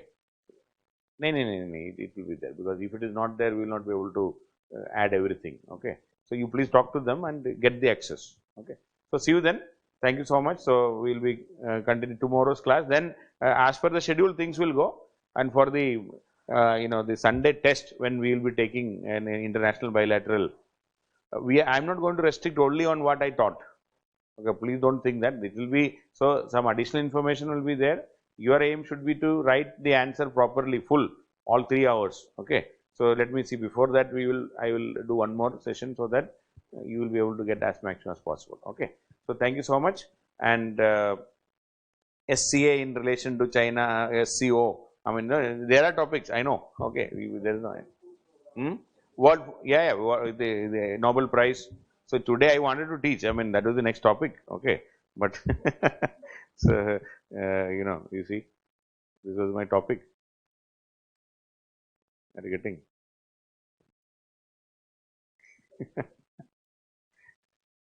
So anyway, I did not get time. I will be covering it. Don't worry.